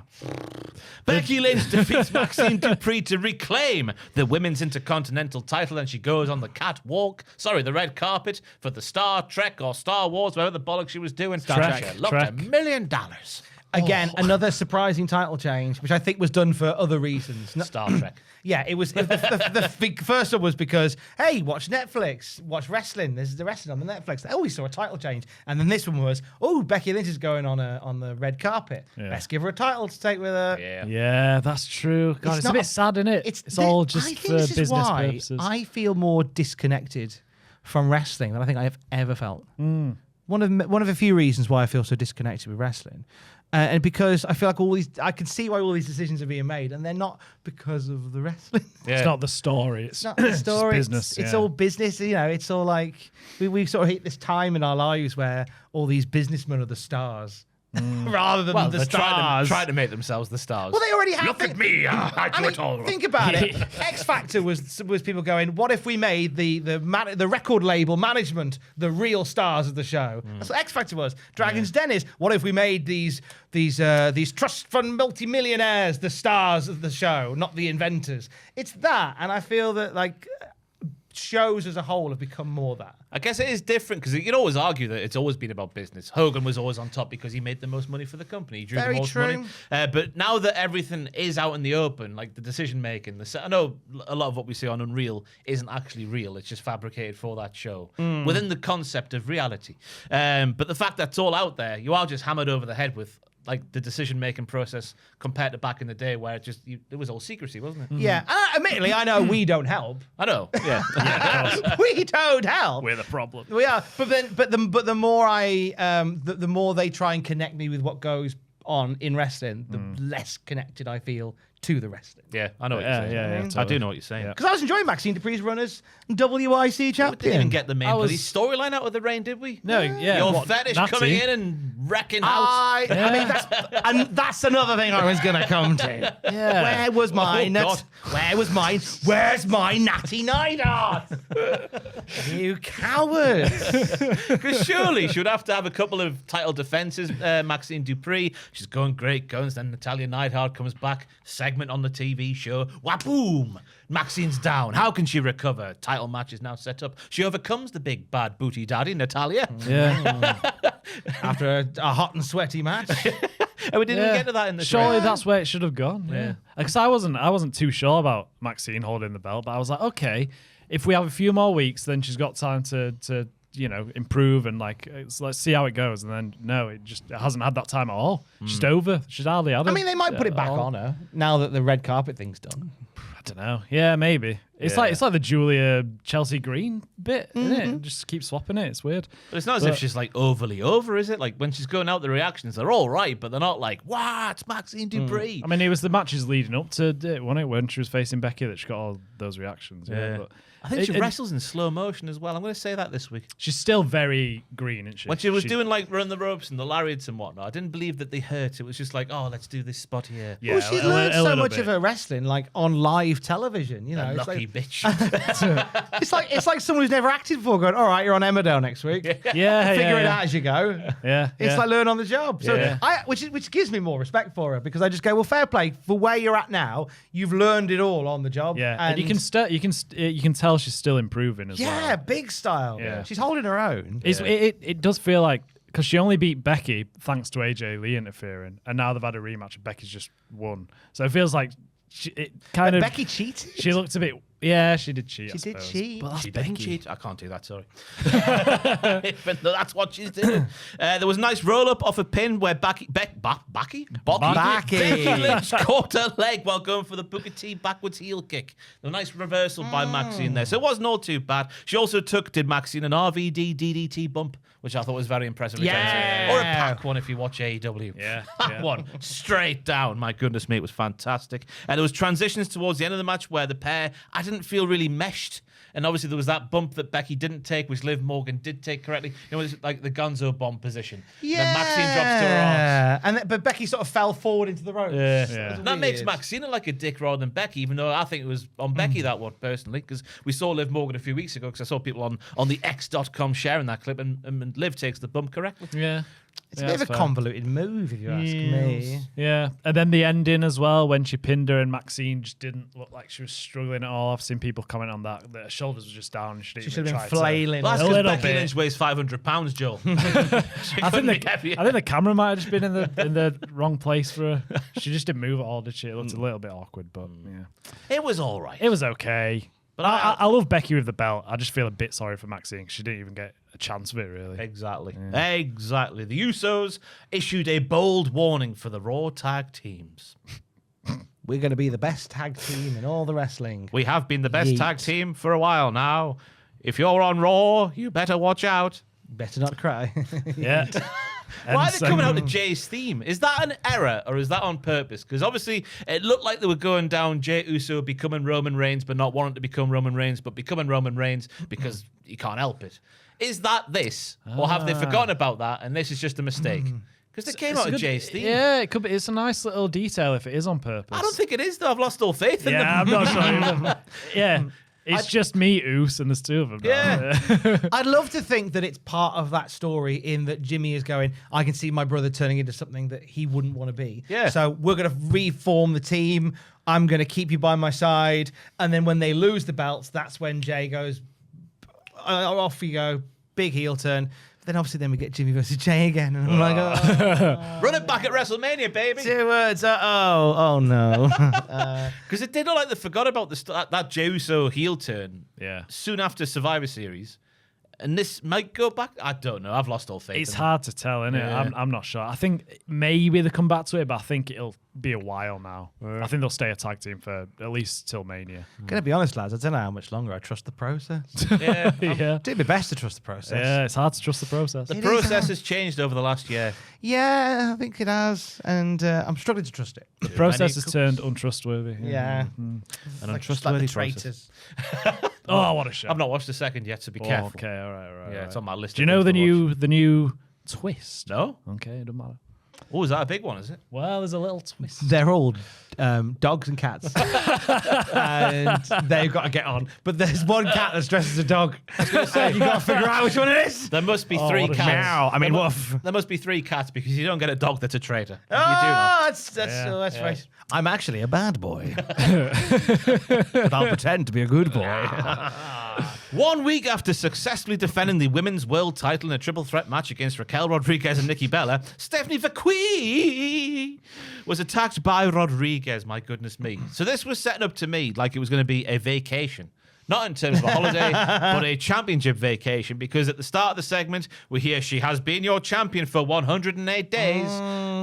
The historical context added there. Then, so she's crying in the ring when she gets there, Stephanie Vaquer. She's thanking people. It's like an acceptance speech, an acceptance that I'm getting my title vacated. Yeah, a little bit. And then an attack happens, and then the vacation doesn't happen. No, she beats up the boot of Stephanie Vaquer. She beats up the boot. Beats the boot of Stephanie Vaquer. Yeah. Does Raquel Rodriguez. Looks a beast in doing so. Oh, yes. yes. Really enjoy it. Nearly Pillmanized the damn thing. Yeah, Just fantastic. Yeah. Great backstage assaults too afterwards. Yeah. From There was Rodriguez. 2 trainees that were helping her, and there was the one trainee that was holding Stephanie He Vaquer's was enjoying that a bit too much. He wasn't it? That was the best day of his life. That was. It was like I'm like your boyfriend. Yeah. Yeah, I'm holding the hand. I saw you, and I get it. Pervert. The stack is now decked. No, the deck is now stacked against Stephanie Vaquer, isn't it? Peter Rosenberg. Yeah. That was a very Mega Moran sentence for me there. She's a one-legged woman in an ass-kicking contest. Yeah. She'll have to jump and kick at the same time so I'll get her foot back underneath her. Yeah, that's it. Yeah, Rodriguez looked like a machine here, like a killer. Yeah. And I like that. Really So I presume we'll get Vaquer versus Rodriguez sooner rather than later. And I think Raquel would probably win. I think. I do. Joelle. I do. She's great. She had a great year last year. My most improved wrestler of 2025 for the Culties. All right, Kevin Nash. And I think she deserves it. I think why not put it on her? I like Stephanie, but it just feels like we need just more character from her. Need something more. She's a great wrestler, but all she does is come out and say thank you. And just a thing of, Yeah, just a thing of- I just want a bit more. But Whereas lads- Raquel's got that bit more, you know. Booker T made a thing last year. Oh, Why did he do? He's There's ruined a her. thing where he has ruined He's it, ruined yeah. her forever. That's all she is now in WWE, which is a crime because she's she's flawless as a wrestler. But now Yeah. all the people care about is her doing that move. And that's all Booker T's doing. Yeah. doing the bouncy. Dirty old man. Wade Barrett is also culpable here. Bouncy. Yeah. I would love to smooch the devil's kiss.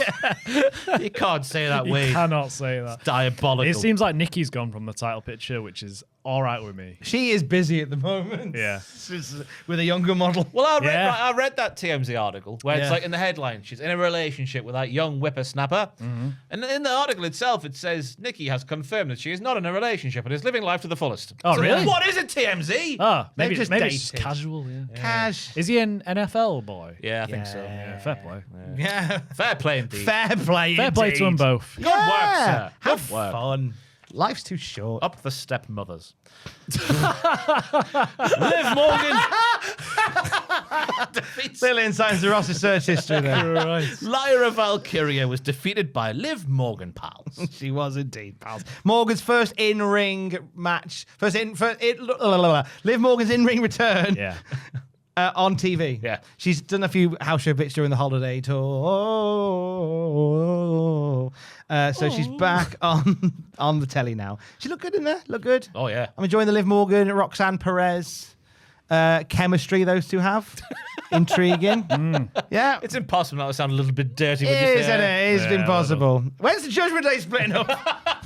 It might be this year. It might have been any of the past 4 years. Lovely long blower reversal from Liv in the midst of an impeccably wrestled match between the pair. I've written down here because I am a pretentious prick. Liv with the shoot oblivion just after Lyra was looking concerned because Bayley had chased Roxanne to the back. Why was Lyra concerned? She had it in the bag by herself. She was just sad that her mate was leaving her. But her mate is crazy. Yes, she is. One day she's happy, the next day she's sad. We don't know What is what's wrong she with her. like? Oh, God. Christ, you'd be better off without a Lyra. Yeah. Better off. Yeah. Liv Morgan winning here was always, I think, was going to be the winner. Yeah, good to see her back. And I like- reckon Liv is Liv is the favourite, in my opinion, to win the Rumble. I was going to say Liv is my Ooh. favourite to win the Rumble, which doesn't sound right. Well, But in my opinion, Fightful reports say that the WWE want to make her the focus of the women's division around WrestleMania. So that would echo some truth to your statement there. I have would no make sources sense. as well. So. I'd say Liv or Bianca. A returning Bianca, possibly. But her finger, Joel. Yeah, but that was It's ages not ago. quite pointing the right way. She can't point to the WrestleMania sign. That's why she's not back yet. She can't point to the WrestleMania. Where's she going? She wants to challenge that rich man in box 704. He's not even a wrestler.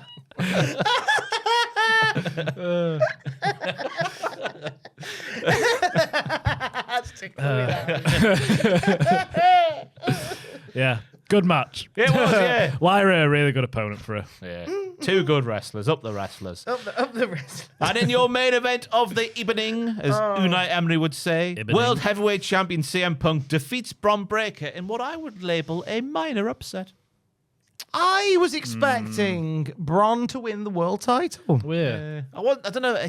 Before the show, yes, but then when you saw 2 more title changes earlier on, I was like, oh, it's not going to happen, is it? Maybe, yeah, that was them Yeah. going, that one's not changing, but the other. But I've spent so long believing in the weeks before that Bron was going to do it. It was a minor shock. Really? I thought it was too soon. I thought Punk could retain here, and then I think Braun is one of the front runners for the Rumble. He could win the Rumble and then have a rematch at Mania, maybe, and win it there. I can see him winning it at Mania. I think this match was a perfect encapsulation of the downfall of how WWE do their stuff these days. Because as Tom mentioned earlier, it's all about the moments. It's about the 3-second clip on Instagram. And what was the 1 3-second clip that got shared from this match? The Hurricane Rana that went wrong. Yeah. Because as Lance Storm perfectly explained, CM Punk put his feet on the outside of the turnbuckles, therefore couldn't possibly take that bump. And he didn't sell the fact he blocked it. Therefore, when they went and redid it again, everyone went, oh my God, they've botched. But if you didn't see that, it was a perfectly fine match. Yeah. Nothing to complain about at all. Yeah. Maybe the tope where Punk went face first on the floor, that was a bit bit hairy. But that thing of like, oh, it's all about the moments. And now people are going, that moment was rubbish, so the rest of the match was rubbish. That's just not true. Nah, the match was fine. Yeah. was all right, wasn't and they got time. Like, they give a lot of time for that main event, which is, I think, one of Braun's longest matches. Yeah. Outside of Probably. like a Rumble, I think. And I thought he held his own. I enjoyed the back end. The big table spot I thought was really good. Yeah. Really Oh, yeah. good. Yeah. Second place is my move of the week, that one. Ooh. Big bumping Braun. Only one of them. I do like the storyline that they're doing but not doing with Punk, though, because they're recognizing that he's old, right? So then he can't do the things he used to do, and he hangs on and hangs on and hangs on. Then it's a GTS out of nowhere, kick out. Then he hangs on a bit more, GTS out of nowhere. He gets him. I like that, what they're doing with him. It's funny how, like, when AEW booked him, he was booked as, like, still, like, best in the world, still, like, can go toe-to-toe, nose-to-nose with everybody. But he is being booked in WWE as kind of like, The old gold the singer. light's going out a bit, but we're Yeah. going to keep on going until the sun goes down. Yeah. And I don't mind that. I think that is reflective of life in general. Yeah. So why not present it in that way? There's a bit more desperation from him in the matches, Yeah. which is nice to see, yeah. Do we think the Vision are done? Because all of the goons were out there, and Bronze he couldn't get the job done. Well, they got dispatched by the Lucha Friends. They did, yes. So They got there first, right? And the Luchas weren't there for like 2 minutes, so they could have got the job done, but they didn't. they could've- Useless. Yeah, I don't think they anticipated the Lucha Inquisition. which they received in the form of the Lucha Boys flying out and sending them packing. So I quite liked how they were dispatched. And it's going to give Dragon Lee something to do now, since the AJ Lee team is already donezo. Yeah. So get Dragon Lee, Penta, and Rey Mysterio together. And Phoenix, get him in there as well. No, I can't think of any other luchadors that should go in that team. And I've got the perfect name for this stable. It's the LWO. They did it in WCW once, and they had cool T-shirts, right? Never done it again. Yeah, bring that back. Really cool. Yeah, bring that back. Any more thoughts about Raw? It was Javon Evans got signed, which was nice With to see. the wrong logo on the contract. Can you believe it? Oh. It was an old Was it the Raw old Raw? logo. Oh, I didn't realise that. Poor stuff. God, it was shocking. Yeah. But that's fun to see. He's great, isn't he? What a year he's had. What I'm intrigued now for NXT, which we're about to get to, there's because a it lot. feels like with Javon, Jordan, Trick, a few other people we'll talk about. Yeah. Feels like we've got a bit of a mass exodus on Ross's favourite bit of a show. clear It's out. another Stranger Things collaboration, guys, because in Stranger Things Season 5, we see the Abyss. We learn that the Upside Down is merely a bridge between the normal world and the Abyss. NXT is now the Abyss, where nothing lives. NXT's Apart from getting the a bit. Mind Flayer, Shawn Michaels, that's what his name is now. Yeah, it's very barren is what I'm saying. The lads. Abyss, where nothing lives, and there's always someone going, "Oh, I'm sorry, Bruce. I did my best, and they just didn't finish the match quick enough. Don't tell me, Mum." Poor Abyss. NXT. Hey, pal. Blake Monroe blindsided Thea Hale in a vicious attack tonight. This show was called New Year's Evil, right? And this was pretty evil. If not a bit silly, right? Because this was supposed to be a North American title match. Yeah. And Blake attacked her before the bell and didn't get the North American title match she was booked for. That was a bit silly. A bit silly. It's silly heel. It Yeah. feels like they were told a few hours before, "Oh, you're losing these wrestlers. We rolled a dice. You're losing these wrestlers. Now book appropriately." But, yeah, I guess Blake's going to go at the main title now, isn't she? I thought that, but then Thea posted a video later on, and I thought, okay, maybe not, but we'll see. She's going into business for herself, that Yeah. Thea Hale, like she always does. Yeah. God damn it. Later on, Ava bans Blake from the building, but don't worry, Blake. Oro Mensah showed that if you keep attacking the main champion over and over and over again, you eventually get a title shot. So just keep going, pal. You'll get there one Well, that's day. it, yeah. It was a bit silly, but Ava's so unpredictable that she could have just got the title shot still, so Yeah. I don't blame Blake She's for, still brilliant, for though, Joel. attacking her. Let's acknowledge her brilliance. She is great. She's fun. She's fun to watch, is Ava. Now, I like this headline from the WWE the highlights page on their website for NXT. Ricky Saints kicked off 2026 with a cryptic threat. So cryptic. I'm going to be the... Joel, could you tell us what was cryptic about this threat? He's like an enigma, Ricky Saints, isn't he? You don't know what he's saying. Because as far as I could see, he said, right, I'm really good, right? And Yeah. I'm better than the people who left, and that's why they left. And I'm going to become NXT, and when I get the title, I'm going to make NXT in my vision. Yeah. And What does he mean? I know what What the what's- hell what's is he cryptic talking about? that? Yeah. It's like he's I'm gonna- talking another language. I'm going to be the NXT champion. What does he mean? I like the start. What does he want? I like the start of this segment though, because the way his music hit while the women's North American title, excuse me, was still going on that segment. It looked like he was going to challenge for the belt. Like he was going to cash in some sort of money in the bank. Yeah.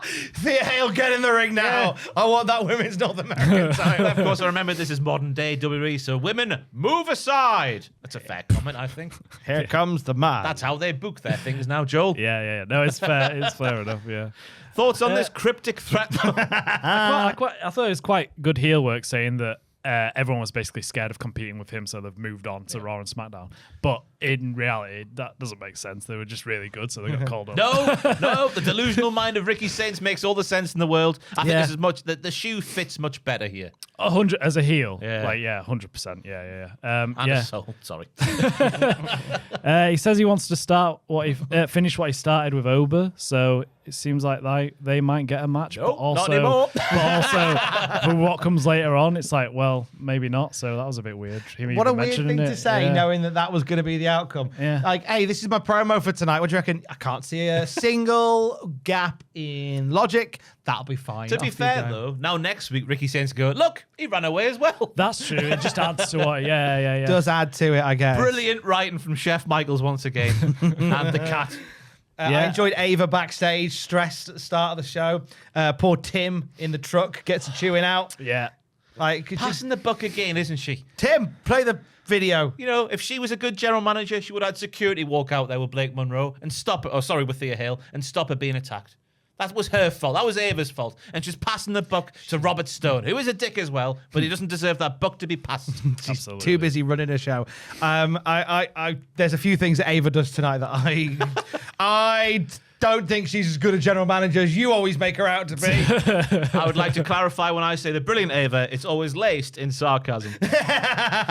No, it's not. He loves her. There's pictures of her on the wall.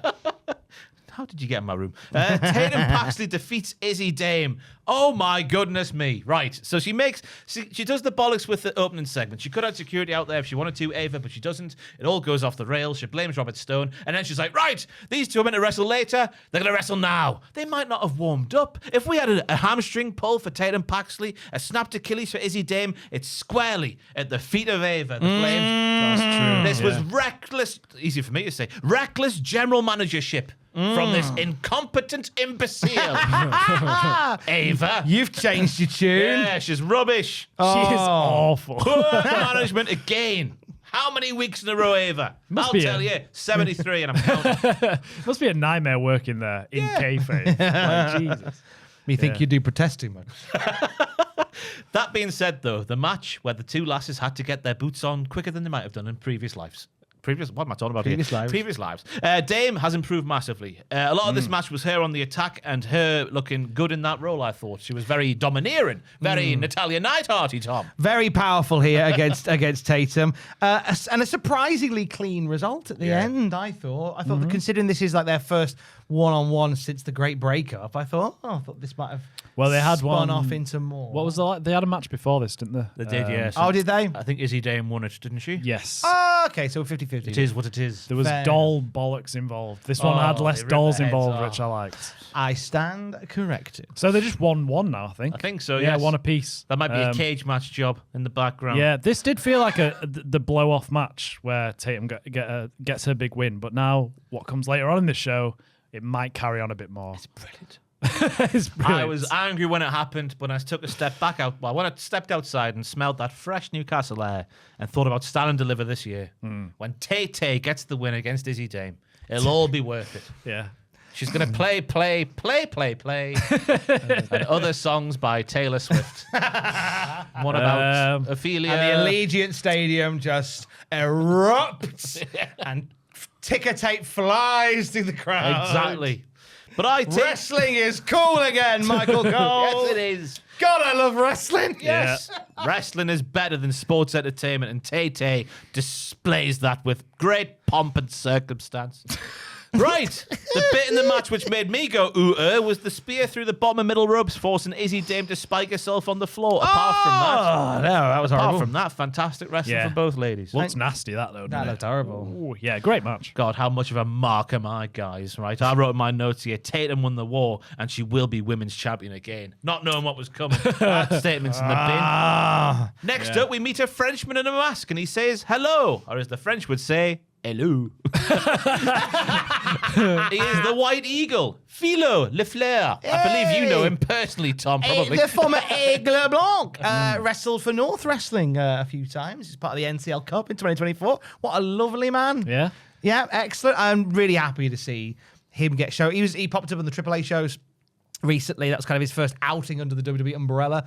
But on he comes to NXT, and he's picking a great time to come in with this talent exodus. I think he's going to, no pun intended, fly up the card. Oh, hey. Oh, off he goes. Off he goes. To the top you go. Fly high, White Eagle, Aigle Blanc. I hope they have a costume for him. I hope it's a big bird outfit. So do Get I. the wings on him. Shades of the blue blazer back in the day. Oh, yes. Blue blazer black. Shades of the blue blazer back in the day. But I've not seen much of him. The promo package had a lovely little ditty beneath it, which I thought was nice. I'm sure they're all great wrestlers these days. Yeah, he'll be a great wrestler. It's just in case how they interpret that character. I think that's He to the looks good. detriment of the business. We need a Babatunde back. We always need a Babatunde. Yeah, we do. We need a rubbish one back. We need to. No one's rubbish anymore. Yeah. I beg to differ. Who are you saying that? We'll see. NXT Women's Champion, it can't be in this match. JC Jane defeats Kendall Gray. God. Kendall again, picture perfect. She's the wrestling equivalent of water coming out of a tap, free of any lime scale. You know, lime scale on. Our tap at the bottom there's got a bit of lime scale on. It's like all the different spouts are like a little bit when you first turn it on. Yeah. Her tap when you turn it on just goes Straight out. Powerful. Yeah, she's so fluid. My goodness me. Beautiful. This was all about Jane hanging on, but Gray proving she's just a better wrestler. But you're lost because Jane is a diddler in the Cultaholic Wrestling Podcast sense of the word. And that's sometimes how wrestling works. Nice subtle finish where you had to bounce off the ropes and it was Fallon Henley who just grabbed the tights of JC Jane, stops the momentum of Kendall, and then that leads to the encore. Yes. And done. I thought Kendall looked brilliant. I think Kendall needs a little bit more personality. She's a new theme as well. Yeah. She's a bit sort of generic wrestler number 3, but phenomenal in ring. Let's not lose sight of that. I think incredible in ring. Once we kind of get a little bit of who she is personality-wise across, you have a star for years and years and years to She come. needs her John Cena rapping on the back of the bus moment. She really does. A little. For now, I think she's getting over just for being impressive, isn't she? Yeah. She's so good in the ring, so fluid. And there's rumors that JC might get called up as well soon. I think she's deserving of it, mate. I think she's very, very good. She's proved with these title reigns. She's just a proper safe pair of hands. I Isn't think all she? You can three just of them- rely on her. All 3 of them should get called up together. Yeah, I won't mind it. But so if we got Jace called up, Grace, maybe Blake, Kendall is there to be the future of on her NXT, own. isn't she? She's great. but she can handle it. She could be the star of the division, no problem. Well, she's already she's the Evolve Women's Champion. I think already she's ready to move on. Yeah. That is true. There's not many others there. No, there is not. Nikita Lyons. Who Becky Lynch was praising on Twitter, I saw. Yeah, saw because that. she did a little rap for her. Yeah. That's why. That is Becky. When she wears the glasses, she's Becky.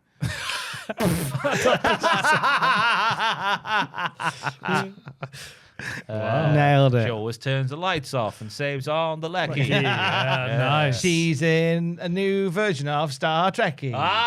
Topical. Word life. She gets a takeaway with Saturday night's Ant and Decky. Before she books a venue, she goes and has a recce. Oh, yeah. Books a venue, she has a recce. A recce Yeah, like the a venue. recce. All right. A recce. That's technical lingo, Tom, from the business. I'm from outside of that business. Her favourite animated movie is Shrekky. Shrekky, nice. Yeah. She likes sitting in a crane because she has the ball on the thing and does the recce. Now, we're stalling for time, everybody, because the most shocking thing that has ever happened in professional wrestling happened in this next segment. Izzy Dame defeats Thea Hale to become NXT Women's North American Champion. Ava says, first one to the ring gets the title shot. I hate this! No, ridiculous. it's brilliant. It's awful! It's Every open ridiculous. challenge is like, whoa, me. You all look like jobbers. But Izzy Dame, she came from the rear. Wow. She PH that son of a gun, as Join OSW would us. say. Good night, everybody. But yeah, I mean, Thea Hale being the peppy baby face, she's injured, but she still wants to fight because we know that she won the title in bollock circumstances. Yeah. We can do that in kayfabe as well because Blake did kind of get the shoulder up, so I guess that's the cover for kayfabe, not the fact that the title change was supposed to happen, which is what I thought initially. I was like, why are they bringing that up in promos on, like, in kayfabe? But then you think about the shoulder, it does make sense in kayfabe. So yeah, she wants to defend the title and prove that she is on, deserving of holding that title. So I guess it kind of makes sense from a peppy baby face sort of standpoint there. And yeah, first one to the ring gets it. It's how wrestling works. I mean, did she not learn from a hate couple of weeks ago when Blake did this exact same thing? no! And then it all went into a mess because Thea went in and then made a tap, but the match hadn't started yet. And This is the reckless abandon era, Joel. Yeah. We'll have a promo next week with Thea Hale where she gets slapped in the face by Blake Monroe while talking about reference to Kurt and John that time, I remember. You catch me drift. But yes, this was like WrestleMania 31. This is directly comparable to Seth Rollins losing to Randy Orton early in the night. Out of sight, out of mind. He's done his work for the night. He's not coming back. Yeah. My goodness me, Easy Dame. The Seth Rollins of the piece comes back, and it's the greatest, not heist, but you've missed the key bit. So you had the awful squabble to get to the ring. Cue Tatum Paxley with the chainsaw. NXT is back. And she's like, I'm going to have the match. And then Izzy Dame, as you say, comes from the rear. And well, Izzy was in the ring first. So no match for you, Possession Tatum. is 9/10 of the law. Yeah. Rub it. Hate it. Fantastic. I hate it. Brilliant leadership again from Ava, who's got total control of the ship. Clearly running this show Her magnificently. steering wheel is plugged in good and proper. It's not just spinning round aimlessly, not plugged in. But yeah, the chainsaw bit, fantastic. The shock of the victory for Izzy Dame, I just couldn't believe my eyes. She's lost in this match, in this night of wrestling. Yeah. Now she's come back here, as I say, shades of WrestleMania 31. Yeah. The pop at the end, it was after the Dame over. I'm going to say it. It was like this Undertaker streak ending. That pop, that's that moment of... God. The guy in the crowd with his eyes bugging out. Yeah. Oh, there were several of them. It was incredible. What did you think of the match? I thought this was the best angle that's ever happened in wrestling. Wow, that's a strong take. Could you have predicted this happening, Joel? No, you couldn't. No, I couldn't. Wonderfully booked. But I just feel so sorry for poor Thea Hale. Yeah. She's just got the belt, and I know it wasn't, wasn't meant to. I know it wasn't meant to be. But can we not just see what happens with it? Just sorry, it wasn't trust meant her to for be. a little We're going to bit. take it off you anyway. Yeah, just let her have it for a little Let bit. it See what go. happens. Does this not make you hate Izzy Dame more, which is the point, because she's a heel in the wrestling? Yes, it did. Yes, you are right. But I just don't think Thea's gonna get like a chance like this again for a long time. I'd have hated Izzy Dame more if she'd run in, attacked her from behind, and then it was like a shutout match where like it takes like 2 or 3 moves and Sean Spears doing some shenanigans and Izzy wins quick. But they had like quite a long match. And I thought to really crank that poo-housery, Izzy Dame attacks Thea from behind, ring the bell, if you wanted your Seth Rollins moment, ring the bell, ring the bell, ring the bell, Izzy Dame over. Thing 1, 2, 3, done. That would have been high poo-housery. But the belief you had in Thea Hale getting the job done. Joe Hendry was saying it for weeks. I believe in Thea Hale. What does he know? yeah. Lots. But then the victory doesn't happen. The defeat happens. And as I've written in my notes here, it's like the streak ending. And I'd argue this will have a more lasting impression in the industry. We'll be talking about this in 10 to 15 years to come. Sit down, kids. Let me tell you about the great Izzy heist of the century Yes. in 2026. What a way to start the year. It just proved that the thing that Thea's not at that level, and I think that didn't do any favors for her. She's got the belt. Just it's happened now. Just let her have it for a bit and prove that she can be at that level. Joel's right. I think had it been like a quick Izzy runs in, gives her a chop block on a bad leg, pins her dead quick, you could have salvaged it. But because it was like quite a competitive match that then Izzy ultimately won clean. Yeah, she's like, Thea's bad. So Thea's not good enough. Thea was injured as well. She was injured, yeah, but whatever. She didn't have to defend. It was the peppy babyfaceness inside of her, put in there by her mother and father. Yeah. The peppiness that The ruined- Hales. Yeah, the Hales. We all know the Hales. the The hailstorm. peppiness that ruined the life of Bodie Hayward. We've not heard from him since. That's true, actually. Yeah. Hail, yeah. That's what she says. Hell and no. That is what they say Hell from time no. to time. But it was brilliant. Wonderful segment. NXT is back. 2026 is going to be a great year. Wow. Now for a segment which wasn't good enough apparently to make the highlights page of WWE.com. Ethan Page's promo didn't even make the headline, so it didn't even know it was a fantastic one because he's talking about being a big, not in the Sarah Logan way, this is the Ethan Page way, of a big game hunter. Because back in the day, Sarah Logan was cutting a promo on SmackDown and she was talking about big gay meat. Because of her southern drawl, it sounded like she was saying big gay meat when she was talking about big game meat. I can't remember that. You don't remember it? No. Oh, it's a great time. Brian Danielson's there laughing his little titties off. It's fantastic. Anyway, he's a big game meat. He's a big game hunter because he bagged himself a moose last week. He did. It's pretty good. Pretty good line. Great line, yes. Oba isn't a man because he only defends his title in one part of North America, whereas Ethan Page, he defends his title in several parts of North America and the South America bit as well. He's essentially like the big international champion of NXT. Yeah. So this segment gets off to a lovely start. Any thoughts on Ethan Page's bit at the start there? Page was great. Yeah. He's just always great, isn't he? He is. Such a good talker. But I was watching then him. Jasper Troy comes out and he says he wants to prove that he is the monster of NXT because he is incapable of doing anything that's not generic. Yeah. Poor guy. I know. He needs... Throw him a bone. He's just got a chain and that's it. No, I'm going to pause both of you there. Okay. He carries the speed title on the chain. Yeah? I like that. Right, yes. That's a gimmick. That's Yes. a gimmick. I went, I like that. Tommy's a big fan of the speed. I like speed championship, the speed championship Yeah. anyway. I like also when people wear belts in different ways. That's true. I like And that that as is a nice new way to wear a belt. And I went, you're putting your own stamp on it. Good lad. Fair enough. Good lad, Jasper Troy. Good lad. And he does look like a big, beefy monster of a boy. He is one of them. Let's Yeah. go. But it's all so generic. Then we have... Speaking of generic. no, Stacks is not generic. No, not so much Stacks. Oh, This guy comes out next. Who? Josh Briggs. Oh, so well- good. I forgot to write him down on my notes. He comes out right. Why is Josh Briggs? He's got like a small jacket and a big red hoodie. He looks like a large baby. Sorry, I snorted there. How can one man be so badass cool and have a smoking skull on his shoulder, which I still think should talk to him? Yeah. Yeah. What's that, Scully? You want me to kill them all? Oh, okay. Who'll clean up the mess? To going like, I literally got dressed in the dark. I'm a big boy wrestler. Boo-poo-poo-poo. Rubbish. Well, you see, Tommy's gone from... He looks like someone pressed random on Create a Wrestler. He does a bit, yeah.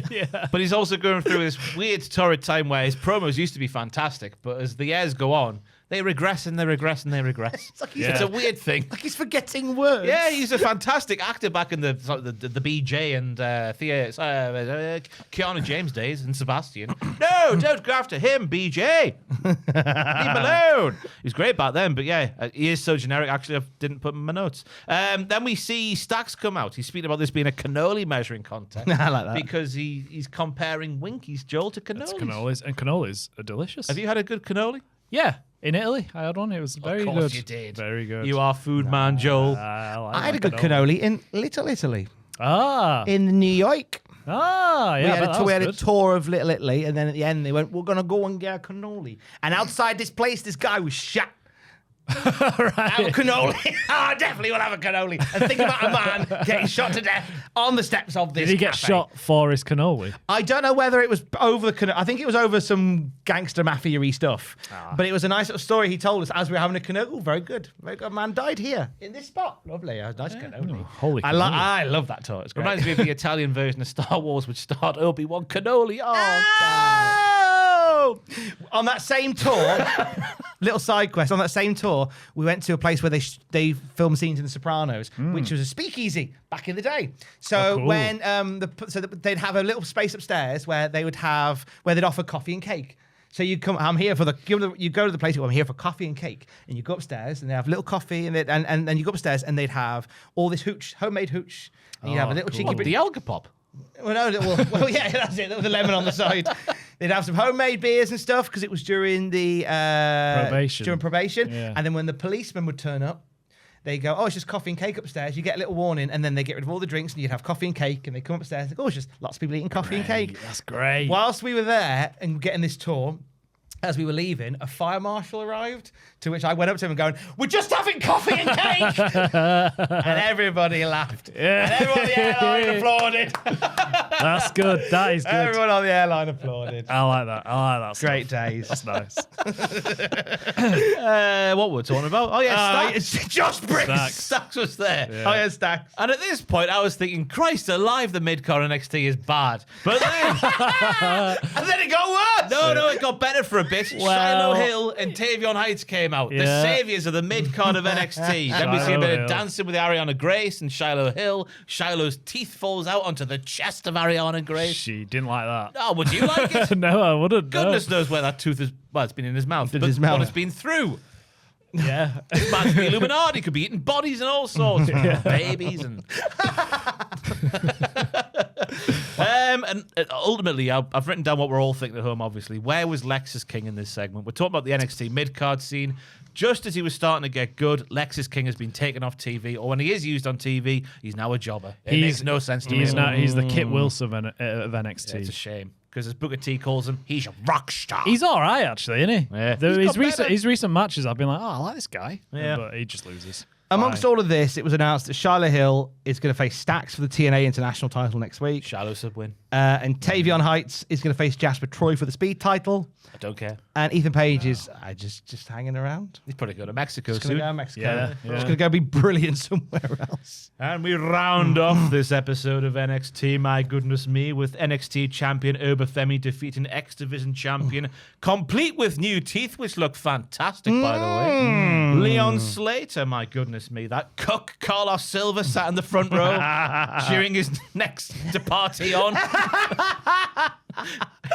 This is a collaborative effort where I lose my top star once again. They should get him a big armchair. Sit him in the corner of the shed. But apart from Carlos we mean. Silva, the match was fantastic. I thought the overhanded slap to poor Leon's tits after Leon was doing relatively smaller chops, but still bigger chops for you and I imagine. Oh, yeah. It would hurt us, but not Oba. Oba dominates Leon for ages. Leon fights back. It's a tale as old as time. And then we get the moment of the match. It's Otis and Lash Legend. It's Hogan and Andre from WrestleMania 3. Leon with the body slam on Oba. Fantastic scenes. Then we see one hell of a Kurt Angle kick out off the roll-up from Oba, and then he finishes it off with a big bomb for the win. We'll review the match part because then there's some earth-shattering news afterwards. It's funny. Leon Slater just looked fantastic. Oh, this guy's ready to go wherever he wants to go. I'm so happy for him as well. My gosh. I'm not surprised actually. It's one of those things where you say it so often you convince yourself it's going to be a thing. Him and Javon as a tag team on the main roster. Yeah. Oh, It was working well, but it seems like that's not what they're going to do now. I guess they got to wait until Leon's TNA's deal up, and then they'll go, Carlos, I'm going to take him as well. And he's going to go, you can have him. Of course you can. I'll pretend Yes, to sir. try. Thank you, sir. Yeah, exactly, yeah. Would you like the TNA title to be defended on NXT this week? Yeah. I don't mind if we lose. Thank you for having us. Thank you for having us. Keep my shoes on. No! Okay. Made to take his shoes off at the shed. Probably happened, didn't you know? It probably happened. Great match these two had. I think if this is going to be what we know it's going to be, what a match for Obafemi to have on this particular night. Yes. Yeah, proper lovely match. It went exactly how you thought it would, with the big man dominating and then the small man getting small man offense in and gradually breaking him down. Great selling from Leon. He does a great job of just being chucked around everywhere, doesn't he? Because he's so small. But yeah, really good match. Yeah. And then I didn't think... I thought there was no chance Leon was going to win. But what came afterwards made me think maybe he should have won. You would think so. Don't know. Because Oba, if you haven't seen it, was doing his poses he does at the end of the match. The silhouette is big and as broad as it ever is. My goodness me. And then we see the belts start to go down, and we cut backstage because this was crucial to see Ava cutting a promo on some kids. Right. Ava, who's gone, right, the main event of New Year's Evil's on. Best have that meeting with the Evolve roster. This is why she's brilliant, Tom. Time management is flawless. Best have that meeting now. Yep. Rather than keep an eye on what's happening with the fate of our company. Best interview the little boys and girls.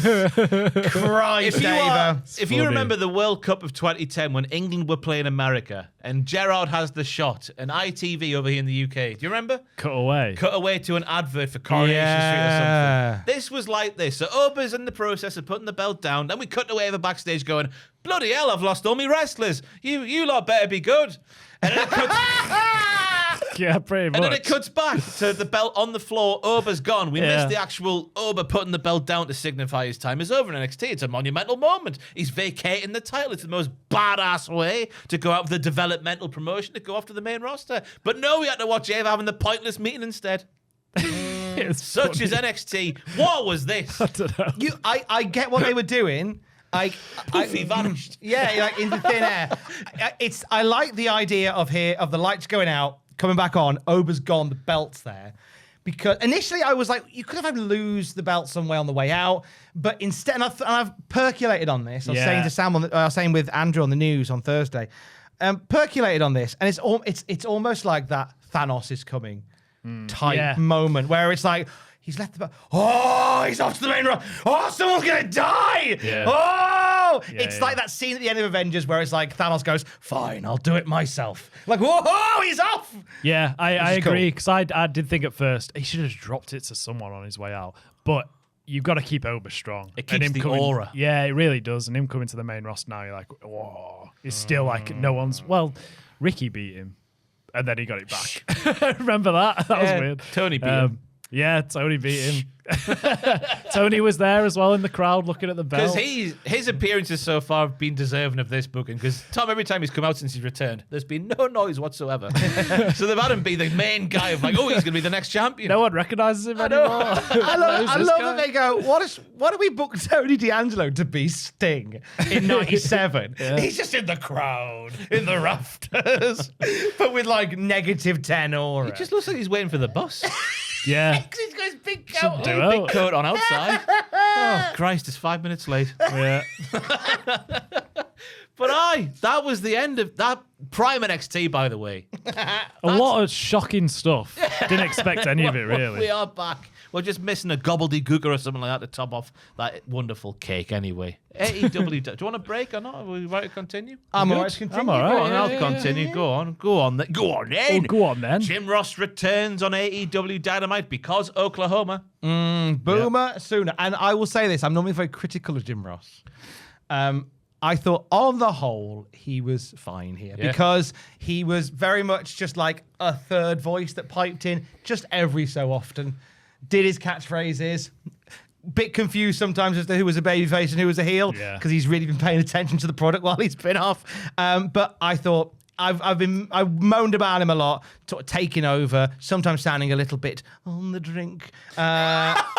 Maybe like he'd had maybe that. No, I'm saying that maybe some shows in the years gone by, it sounds like he's had maybe a cheeky little whiskey before he started, and he's like, "Whoa, wrestling! Why is he waiting there? He should be in the ring wrestling." Less of that this time. I liked the way that he got involved and joined in, and it was fine. Yeah, that's what he needs to do. Isn't it? That's exactly where he needs to be. His confusion over mother's milk was hilarious. And again, I don't think he knew Hook and Hobbs had turned heel. No.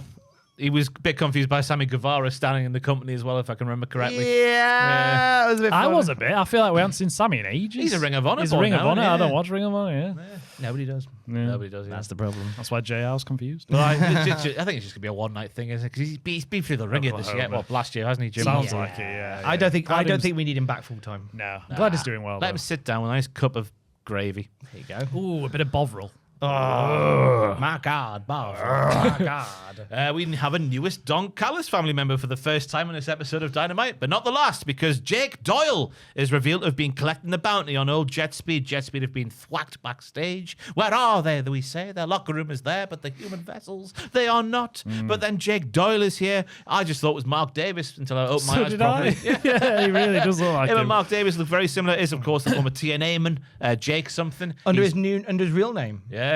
Was that his real name? Apparently his real name. Wow. Mrs. Doyle's son. Cup of tea there, father. Would you like me to beat up Jet Speed, father? Go on, then. Oh, go on. Up the father, Ted. Also, isn't Doyle an insult in Teesside? Yeah, ready, Doyle. Doyle. Yeah, You he's a don't Doyle. Doyle him. Yeah. That could be his catchphrase. Jake Doyle him. I'm going to make you a just Jake, American, yeah, great. American accent. Make you a great Doyle. I'm going to make you a Doylem.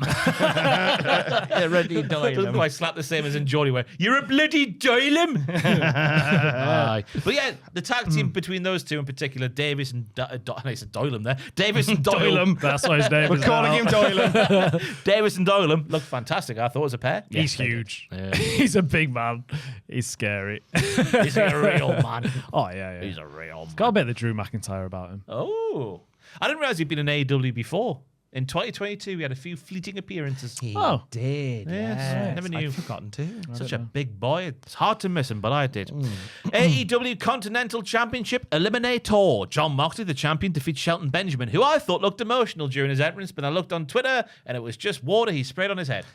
Oh. That was the consensus, so I'm going to go with the consensus. He looked like he'd been crying because Yeah, there a was little streaks of bit. water from his eyes. But he went, oh no, I just poured some water Fair over, you know. But if it's okay, not be okay. I know there ain't no stopping you, but sometimes it's good to stop and just look after yourself. I thought you'd just been told he was losing before he came out.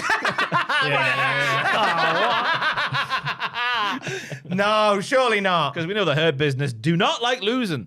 They hurt people. It's feelings. I like the setup of this match because a draw would have done for Shelton. Yeah. Because of the way the points work, a draw would have done. It's the away leg in the Champions League semi-final, Joel. It's great stuff. When the away goals were a thing, but they're not anymore. So that was a timely reference. Yeah. Do you like the match? Yes, great match. What a way to kick off the show. I love Mox again. Like, as like a face, but not quite a face. But like, I really like what he's doing. Just the promo after World's End. Like, I'm right back on board with him now. I just like him as a character.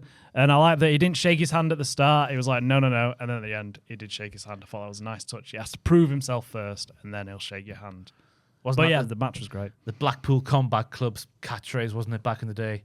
Respect in battle or something. Yeah. It's that, yeah. I thought Shelton looked fantastic, as he always does. Moxley took a lovely beating for the majority of the match. As Joel mentioned there, I've put in my notes as well, the organic face turn continues. He's no Julius Caesar. He's Archer, emissary of the Gorgonites. Nice. Up the small soldiers. Oh, yeah. Small soldiers. I enjoyed that reference. Years immensely. ago, though. Years ago. What a film. Yeah, great. Jinx. Touch Yeah. wood black magic. You can't talk.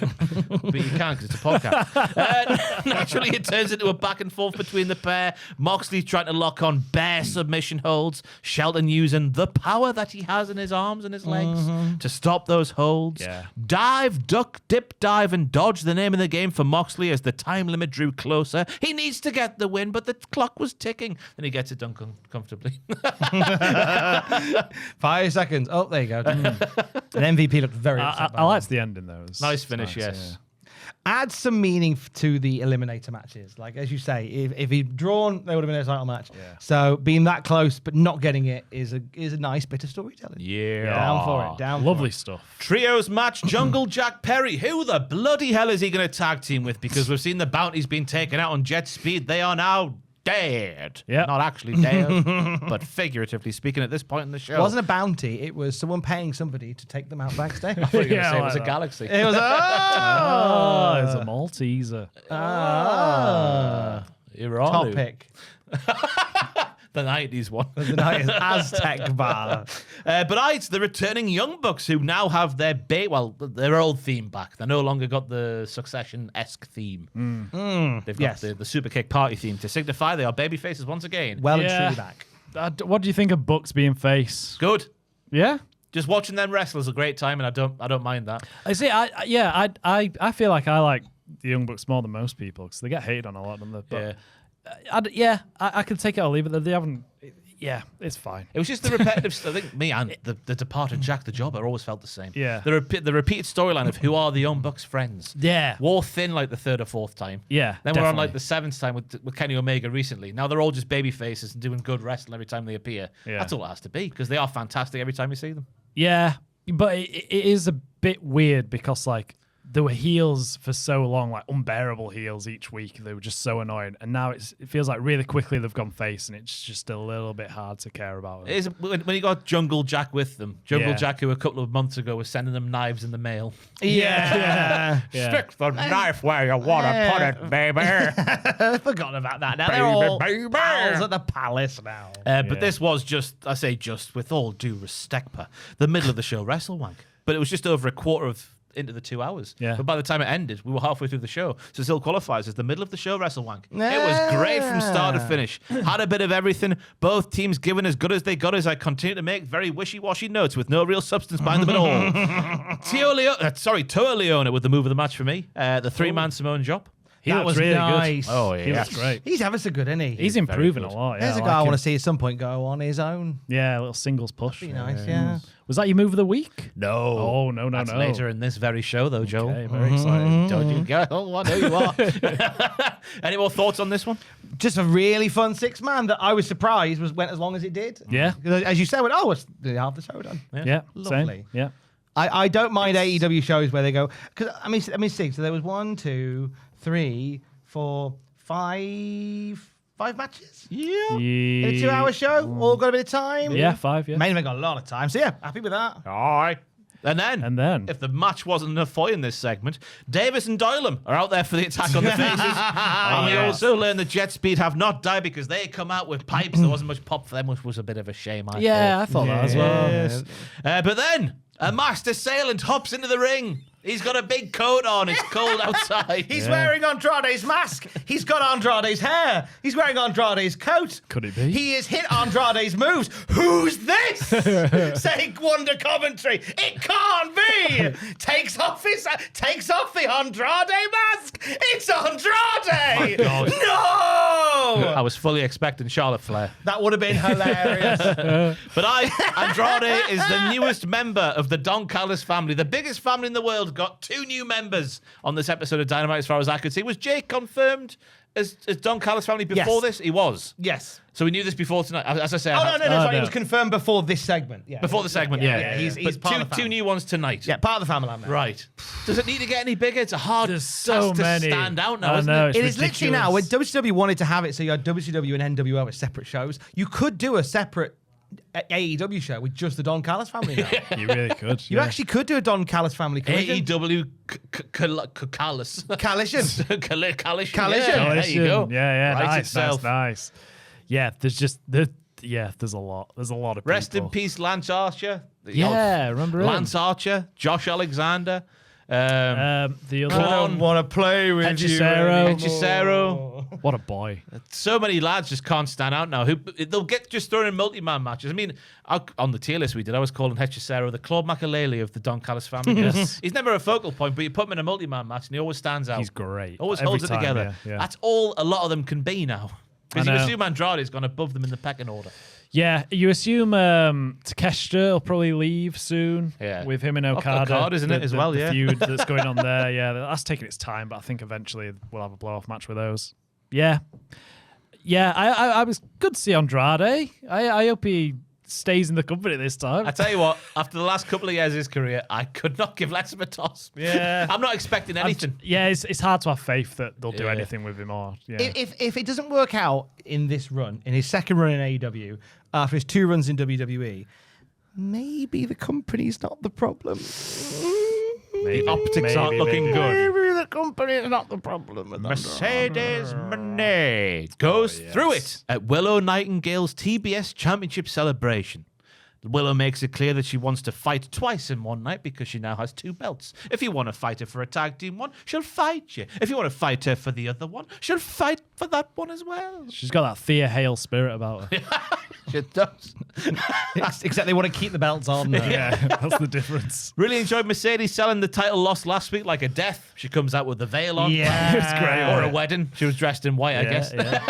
An emo wedding. Yeah. The veil suggested that she was in mourning, which I really liked. Willow just wanted to have some cake with Mercedes, which I thought was nice, because obviously you would think she's a threat of being beating each other up for a little while now, but no, Willow just wants to have a cake because she's a happy gal.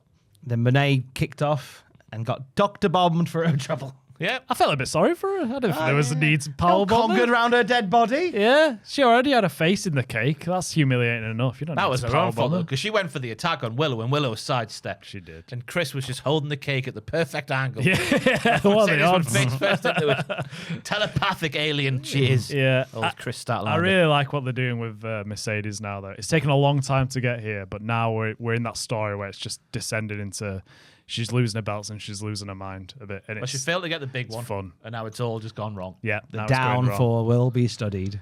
And it I'm will be excited for it. fantastic. Yeah, they had a bit of issue with the lights at first for this segment. Did you notice this? They had a lights out title celebration Yeah. for initially, and then they got spotlights on them. I thought, why is it so dark in here? That's a bit mean. I was thinking that was a mistake for the main event as well, but once my eyes adjusted and they got their eye in, I Yeah. quite liked it for the main event. I liked it. It was like there was a police chopper above their heads. yeah, keeping an eye on with the the light. wrestling match they were having. Ring of Honor World Champion Bandito defeated Ring of Honor World Tag Team Champion Sammy Guevara. We'll do the match bit first. Sammy with his Nancy mustache. Yes, indeed. Yeah. Like Mr. Pringle himself. yeah. Off the cans of Pringles.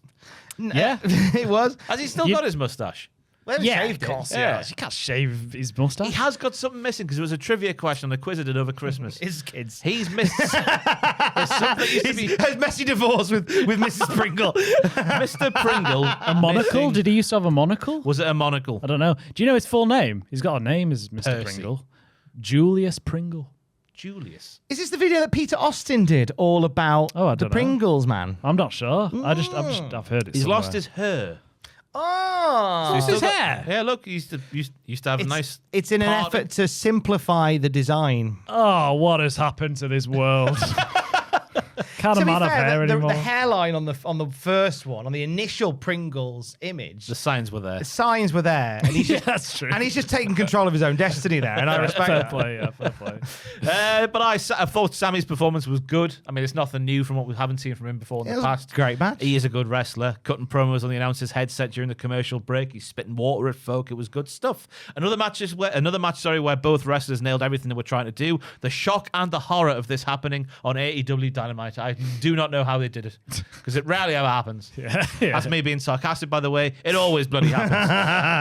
A nice Botchamania reference from friend of Matthew, no doubt Excalibur, after JL said that Sammy talks too much. Excalibur threw in there, he never shuts up. Nice. I Excalibur enjoyed must that. be a friend of Matthew. Oh, Yeah. oh, Matthew's a friend of everybody. No, just Evil Uno. He's got one friend. Friend That's of evil. Matthew. It is lovely when I hear like WWE and AEW find ways to shout out Math. And Math is just like, there's this lovely lad that sits in here every Thursday and does podcasts with us. Like, oh, thank you very much, pal. Yeah, So wonderfully unassuming. Like, I like it. a true hero of our time. Just in case you're wondering where he is, he's formed a big queue at MagFest this time. Yeah. So if you all have been at Mag, well, you've missed him. Oh, no, while this is going out, if you're at MagFest, go there, go to a corner, a very quiet corner. You'll be forming a queue. Tell him, Tom says, how are the apples, Benjamin? Now, that doesn't mean anything. And Math does not know that's a joke. So that's just going to confuse him. That's good code. How are the apples, Benjamin? Also, let him know his pet duck has escaped the bath. Oh, yes. No, it's fine. I went round to feed his duck the other day. He's fine. Well, Math's thank away, I'm God. feeding his duck. Yeah, nice. Pab- That's nice. Yeah. You and Matthew feed my cat. I feed his duck. That's a good deal. It's not a euphemism. Joel, Oh, it thoughts on the match? Yeah, really decent match. Totally makes sense having Sammy lose because Bandito's got a title match. Is it? Yeah, title match with MJF next week. Yes, indeed. They had a whole Oh. chatteroony about it afterwards. What a match that'll be. Yeah, he did well taking the loss. Still as heely and unlikable as ever is old Sammy. There was a nasty landing on the monkey flip, and then the shooting star press to the outside was a bit tasty looking. Yeah, great match. Bandito's so good. They meshed well together. I enjoyed it. Enjoyed it immensely. Yeah, Just not much good more wrestling. to say. Just a good AEW match. just innit? has good wrestling. Yeah. Good old wrestlings. Then after the match, MJF is out there to confront Bandito, who, as Joel mentioned, he is wrestling next week. MJF calls himself a Lucha Libre legend because he's wrestled down there a fair bit, and he's also beaten Mystico. Yes. Yeah. Great match. They brought Jonathan Cruz out to do the translation. Yes, old Serpentico without his mask was there. Sorry, that's breaking kayfabe. Oh, God. Oh, no. He's going to put in a good word with Tony Khan as MJF to make sure Bandito can wrestle him on pay-per-view in like 5 years' time or something. I thought that was good. Nice condescending bollocks from MJF. It's the way he said it. He said, I'll wrestle you 5-10 years from now. That's a good deal. Yeah. And then the little pièce de résistance of the segment is Bandito just saying, I can't speak English, you stupid son of a bitch. Bosh. End the segment. Nice little bit of business. Well, it was no, because the end of the segment was Jonathan Cruz getting the old 21 plex, and then but MJF getting hit, and then MJF waiting by the ropes, so like bent over, holding the middle rope, just stretching the spine. casually for what felt like an hour, waiting for Bandito to do the 21. You watch it back, and MJF there going, "Oh, I'm hurt. He's doing his DDP yoga, isn't he? Best get up in a minute." Hey, always be stretching. Move, as the Undertaker says, movement is medicine, I think. Wow. Yeah, he says it really confidently as well. What the second word was. Movement is medicine. I had You can Chris, barely move. Chris Van Vliet and Stone Cold on the other day, and Steve says, movement is... Momentum, medicine. Yeah, it's just when you get a bit old, you have to keep moving to keep your joints all supple. And I can't... Movement. It might be movement is medicine. Yeah, that makes sense.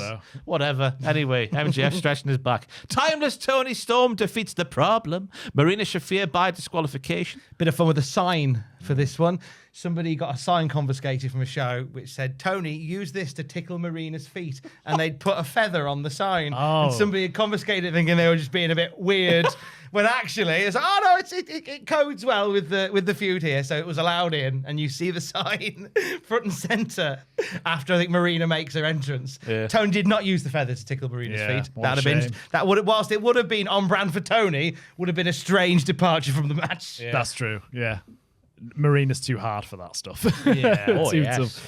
I think she's come a hell of a long way though, because this was like 100%. not the first like big singles matches he had, but she was not carrying Toni Storm, but she was the one on the offense more than Toni Storm was. So all the onus was on Marina Shafir, and she carried herself wonderfully in this match, I thought. I think she's a future women's world champion. I think the package is complete. I think she's very different to what other people on the roster, which is always a good thing. I think she looks good in the role that she's in currently. I think she's a future women's world champion. Agree.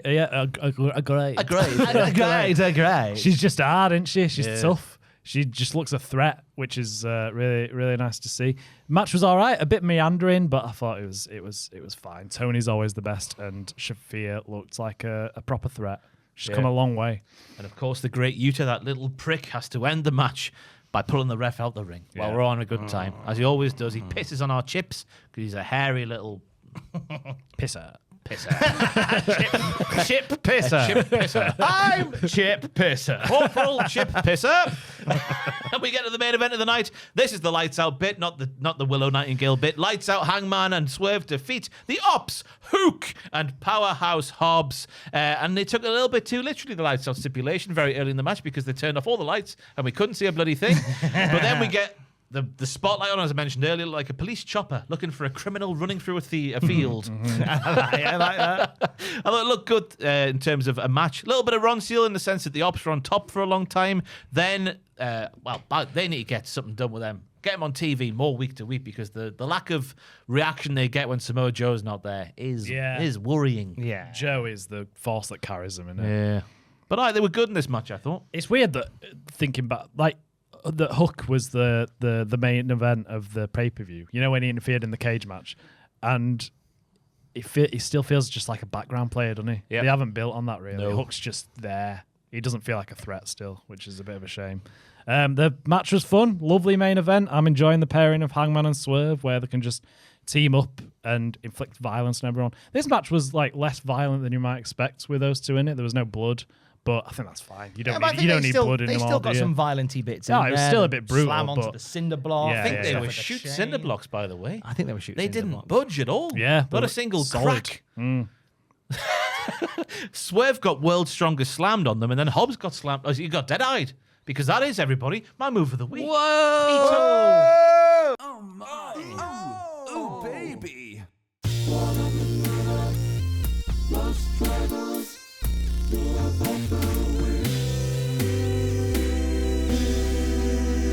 A dead eye on some shoot cinder blocks and live to tell the tale, apparently. I mean, he didn't move too much after he took it. Yeah. It was one hell of a visual. We don't know. Yeah. So fair play to the lads for using shoot cinder blocks and not those ones that we've seen in the past that crumble on, like, doop. Yeah, like I know the exploding ones have more aesthetic appeal, but I mean, obviously, if they don't explode, that hurts more. Yeah. So you feel it more, I guess. That's science. That's science. Right, it was a decent way to end the show, I thought. As Joel mentioned there, not too much in the way. You would think it would be a little bit more, but then again, it is Dynamite, not a pay-per-view. That's it. Yeah. It was fun, wasn't it? The Ops Dojo. I wouldn't want to be in that, me.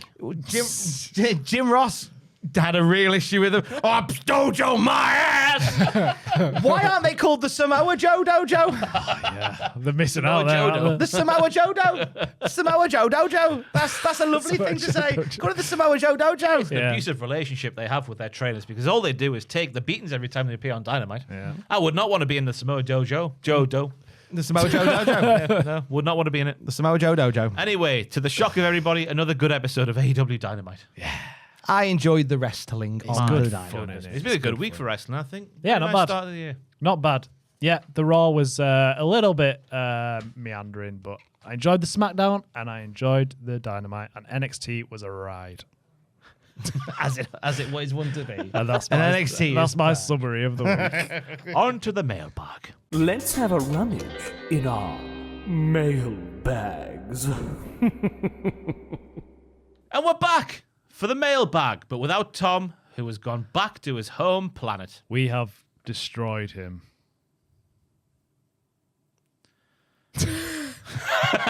So, you know, before Christmas, Matthew was doing this little straw poll. I know you said surgery there. That's the complete wrong word. Survey. That's another word that begins with S. Matthew was doing it about people who have stopped watching WWE and now watch AEW. Yeah. More people emailed in, but I'm not going to include them in the mailbag because I think people get the picture now. But Markin, who wants me to sign for PVW, but I don't know what that means. Is that a wrestling company? I've got no. I had a little search. It is a wrestling company, but I'm not a wrestler. PVW. PVW. Performance Magazine, the world's leading PV. What, is that for VWs? Oh, it's about Volkswagens. Yeah. I don't know. Anyway, he wants me to join that, but I don't know what it is, so I'm not going to say yes. Chris Perez, Cliff Morgan, they all say they stopped watching WWE in 2025 to watch AEW in 2026. Fair enough. So there you go. So it is a trend that's continuing, and you can't blame him. Yeah. You can't.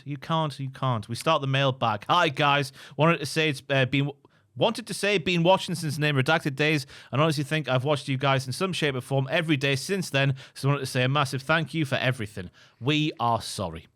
At the Manchester taping of AEW, I met Matthew during PAX entrance wasn't sure. You haven't looked. No, I've got it ready. Sorry.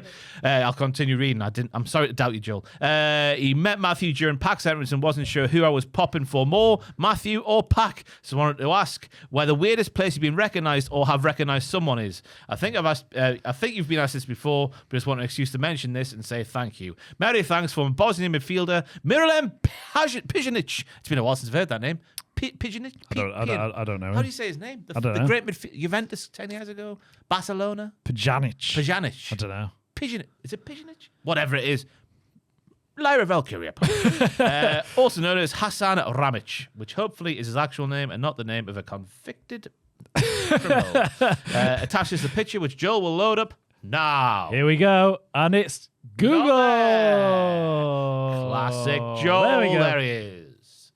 Very intense on the eyes there. What, Matthew? Yeah. Christ. That's terrifying. And then there was this one as well. That's a different question, Joel.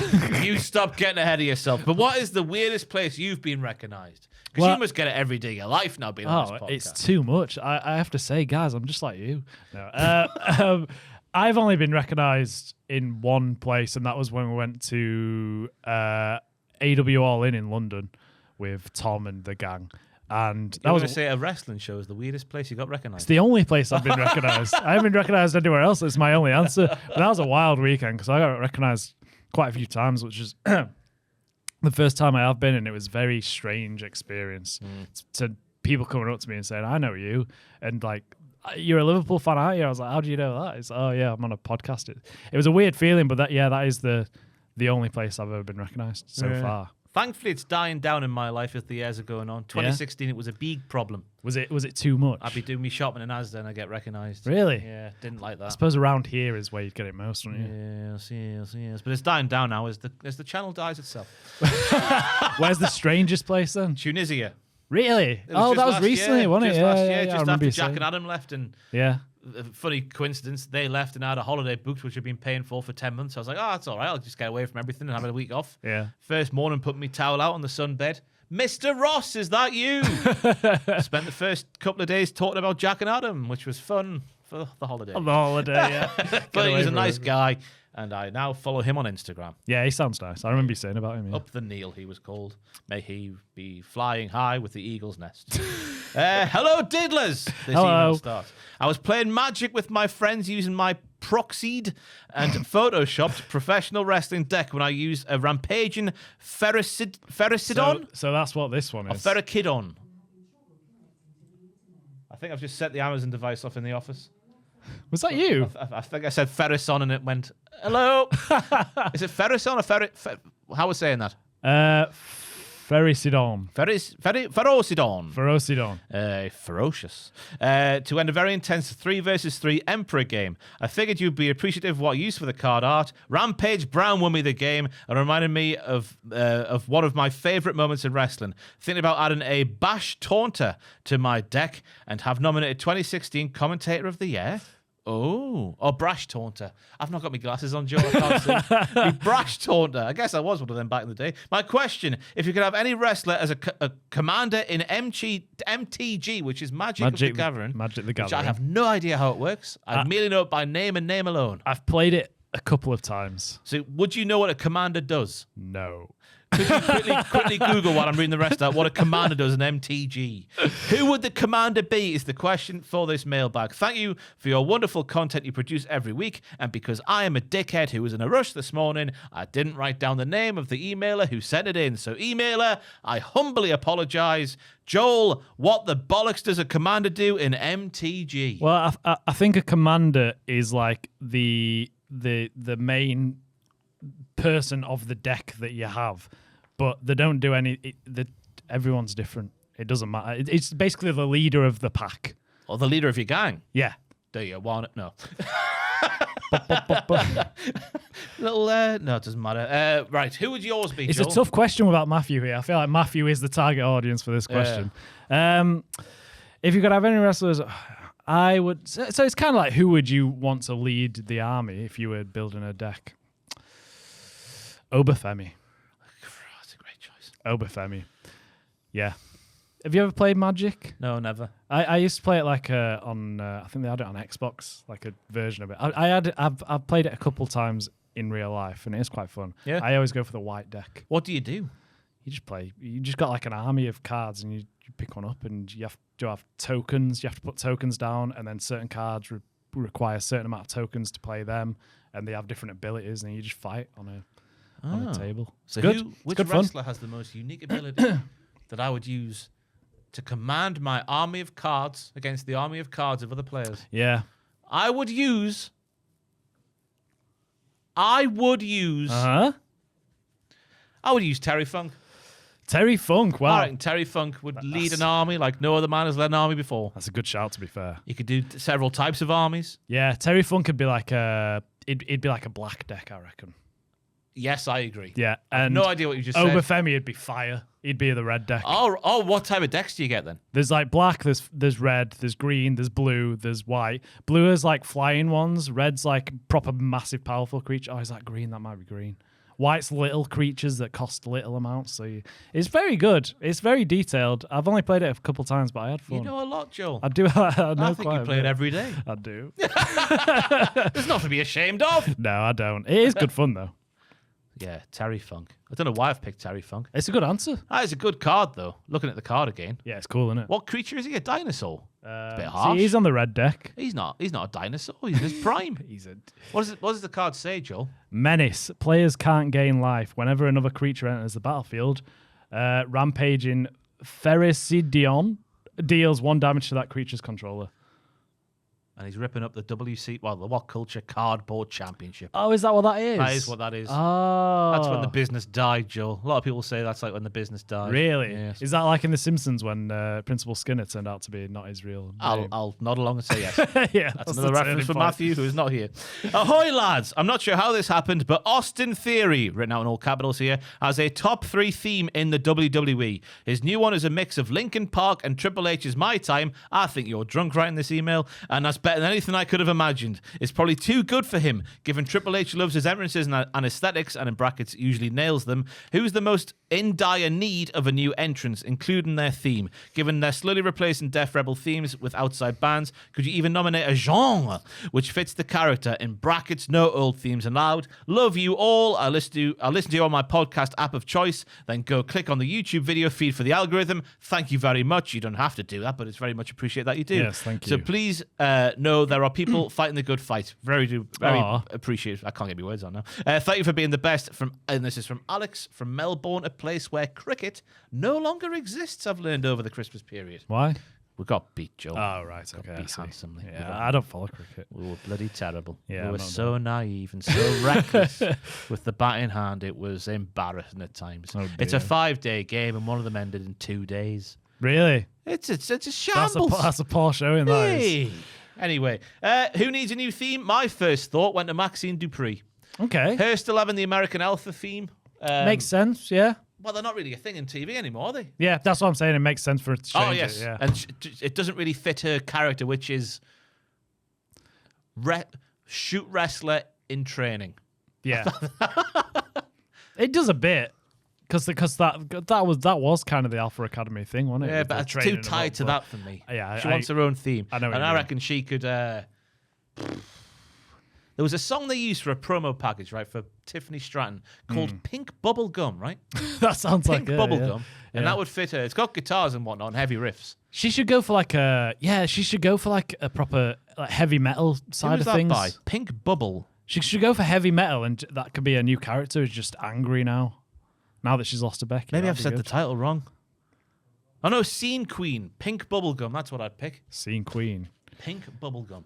By Scene Queen for Maxine Dupree. Right. Not Sexy Red. No, not Sexy Red. Hold that sexy. Who are you picking? Who needs a new theme the most? The first one that came into my head for some reason was Bailey. Hers is terrible. I think she said herself, hasn't she, that she doesn't like it, and she wants Paramore. She wants Paramore. That's what I was going to say. Paramore would be a good fit. Yeah. That's what you get when you let the heart win. Hard times gonna make you understand. Yeah. Yeah, Is that Bailey. you actually try to sing well, is it, Joel? A little bit. Oh, you dirty man. Yeah, Bailey was my choice. I feel like there's loads. There are too many. There's too many that Yeah. could do with a new theme. But that's the two that popped into our mind first. Let us know in the comments down below who pops into your mind first, because no doubt it's different to us. That was not Probably. filthy. No. Not in any way. Anyway, thank you for your mailbag. Mailbag at cultaholic.com. Please get them in. It was a juicy mailbag this week. There's so many to get through now. Is it? But keep them coming. We need great. more. That is great to hear. How'd you like me? How'd you like me? More. Right, that's it. On to the big question bit now, apparently. It's Cultaholic's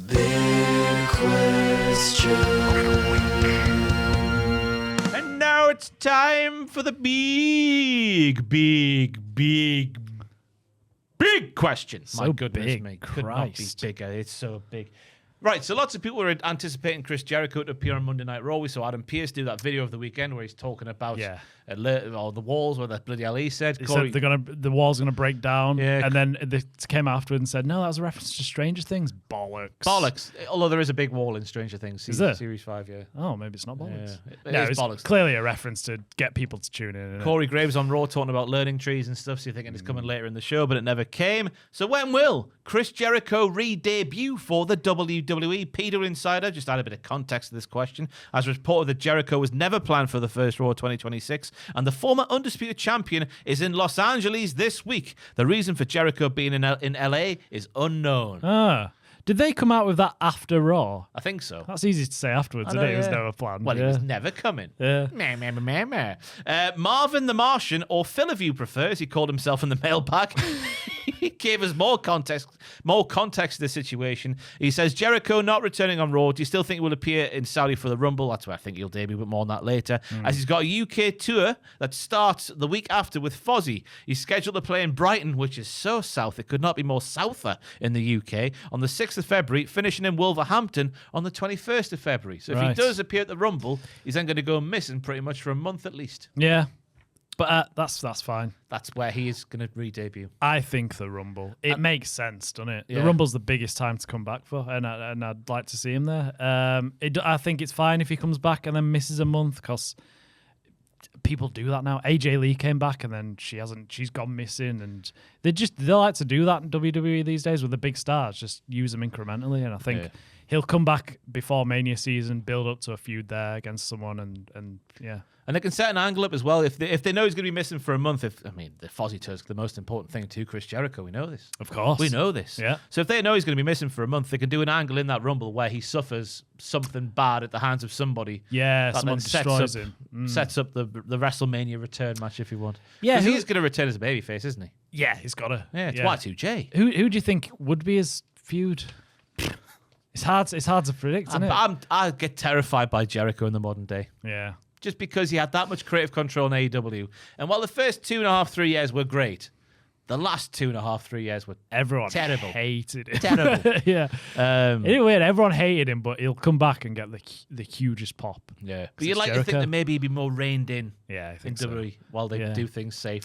I'm just trying to think who he could feud with. Maybe at Mania, but If we've learned anything from John Cena's retirement tour, because I guess this will be a kind of retirement tour for Chris Jericho. Yeah. Because he's getting on a bit, isn't he? The Yeah, Hall of Fame's being mooted, not confirmed at the time of recording, but it's being mooted at least. It's got to be against someone from his past rather than somebody new. Because you imagine somebody new, logic would dictate they would have to beat Chris Jericho, which I don't think is going to happen early on in his return. Yeah. Kevin Owens would be nice, but I don't know when he's due back. Me neither. AJ Styles. AJ Styles. The greatest tag team of all time, Y2AJ. Yeah. As we all know. They had those T-shirts made for like a week. Yeah. I couldn't believe Jericho won at that WrestleMania. Me It was neither. Shocking. I lost £100 on that. Did you? Yeah, I put a bet on for £100 on that. Oh my God. Jericho won even. Yeah, AJ makes sense. I suppose if they wanted, they could do like Gunther versus Brock Lesnar. Brock Lesnar. Yeah. SummerSlam 20, was it 17 or 16 with the elbow? And he was like, Brock, you can't be doing that. You're son of a gun. Oh, what, against Orton? Yeah. Yeah. Was it 17? I think it was 17. I think it was 17. But I think it will be someone from Jericho's past, not somebody new. Yeah. At least I think that's me hoping, because I would hate for it to be someone new and then for Jericho to win the feud. Yeah, I don't want that. Yeah, that'd be bollocks. Yeah, I don't know. Interesting. I'm up for seeing him back though. I'm optimistic rather than what we saw in AEW. Because when he is used right, he is fantastic. We all know good. this. He's still good. It's just clear that in the latter days of his AEW reign, he had too much creative control. Yeah. And it almost felt like Tony Khan was a bit too scared to say, no, Chris, this is wank. Yeah. And I don't want this on my show. Yeah. It is mad how much it turned. I remember the first couple of years he was in AEW. A little bit of the bubbly. People were saying Jericho might be the greatest of all time. Yeah. And then now everyone's just like sick of him. Well, not now because he's been away for a while, but It was by towards the end. stable number 4. Yeah. The ties start the turn. But Absolutely. Again, hopefully he gets used a bit more responsibly. Yeah. There is a chance he's not at the Rumble. We could see him like maybe the Raw after Mania. But I think they'd want him for Mania. Yeah, surely. Big name, innit? And an older name for the Saudi crowd. Correct. Which they know they love in that part of the world. Anyway, that is it for the Cultaholic Wrestling Podcast, episode 2746. Oh, yeah. My goodness me, we've been here for so long. Right, how does Matthew wrap these up? Anything to coming plug? up? Yeah. There is the Ruthless Aggression. No. New Generation Era documentary on the channel right now. It's 3 split into parts. 3 parts. It's some amazing work. These documentaries put on the channel there's Who a was lot. on the edits for them? Dan Heppel, Sam, and Matthew Stewart, I believe. Yeah. They are. We're not tooting our own trumpet. They are the best things we do, I think, those documentaries. And this one is the latest in the series of them. Obviously, we've got the Golden Era one, which is live as well. If you like to look at the New Generation one and want to go back and look at the Golden Era one, we are planning to do the other eras, obviously, in the future, but they do take a full 6 months to do, if not ages. longer. So, But that's why they're such good quality. yeah, that's why they're such good quality. Yeah. I think, I've got nothing else to plug myself. Me neither. Yeah, just check that out. Yeah. Yeah. Just getting back in the swing of things, aren't we? Yeah, we're just getting going. First week back. First Come week on. back. Let's have you. Thanks for watching, everybody. I've been Ross, joined Thank by you. Joel. We're going to point at the wall and say something pertinent to the episode of the podcast we've just made.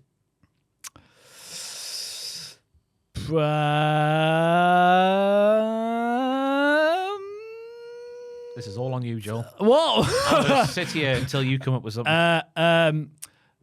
A perfect podcast. Right. 3, 2, 1. A perfect podcast. Meow, meow, meow. There's cats in Yeah. the creative team. All that stuff.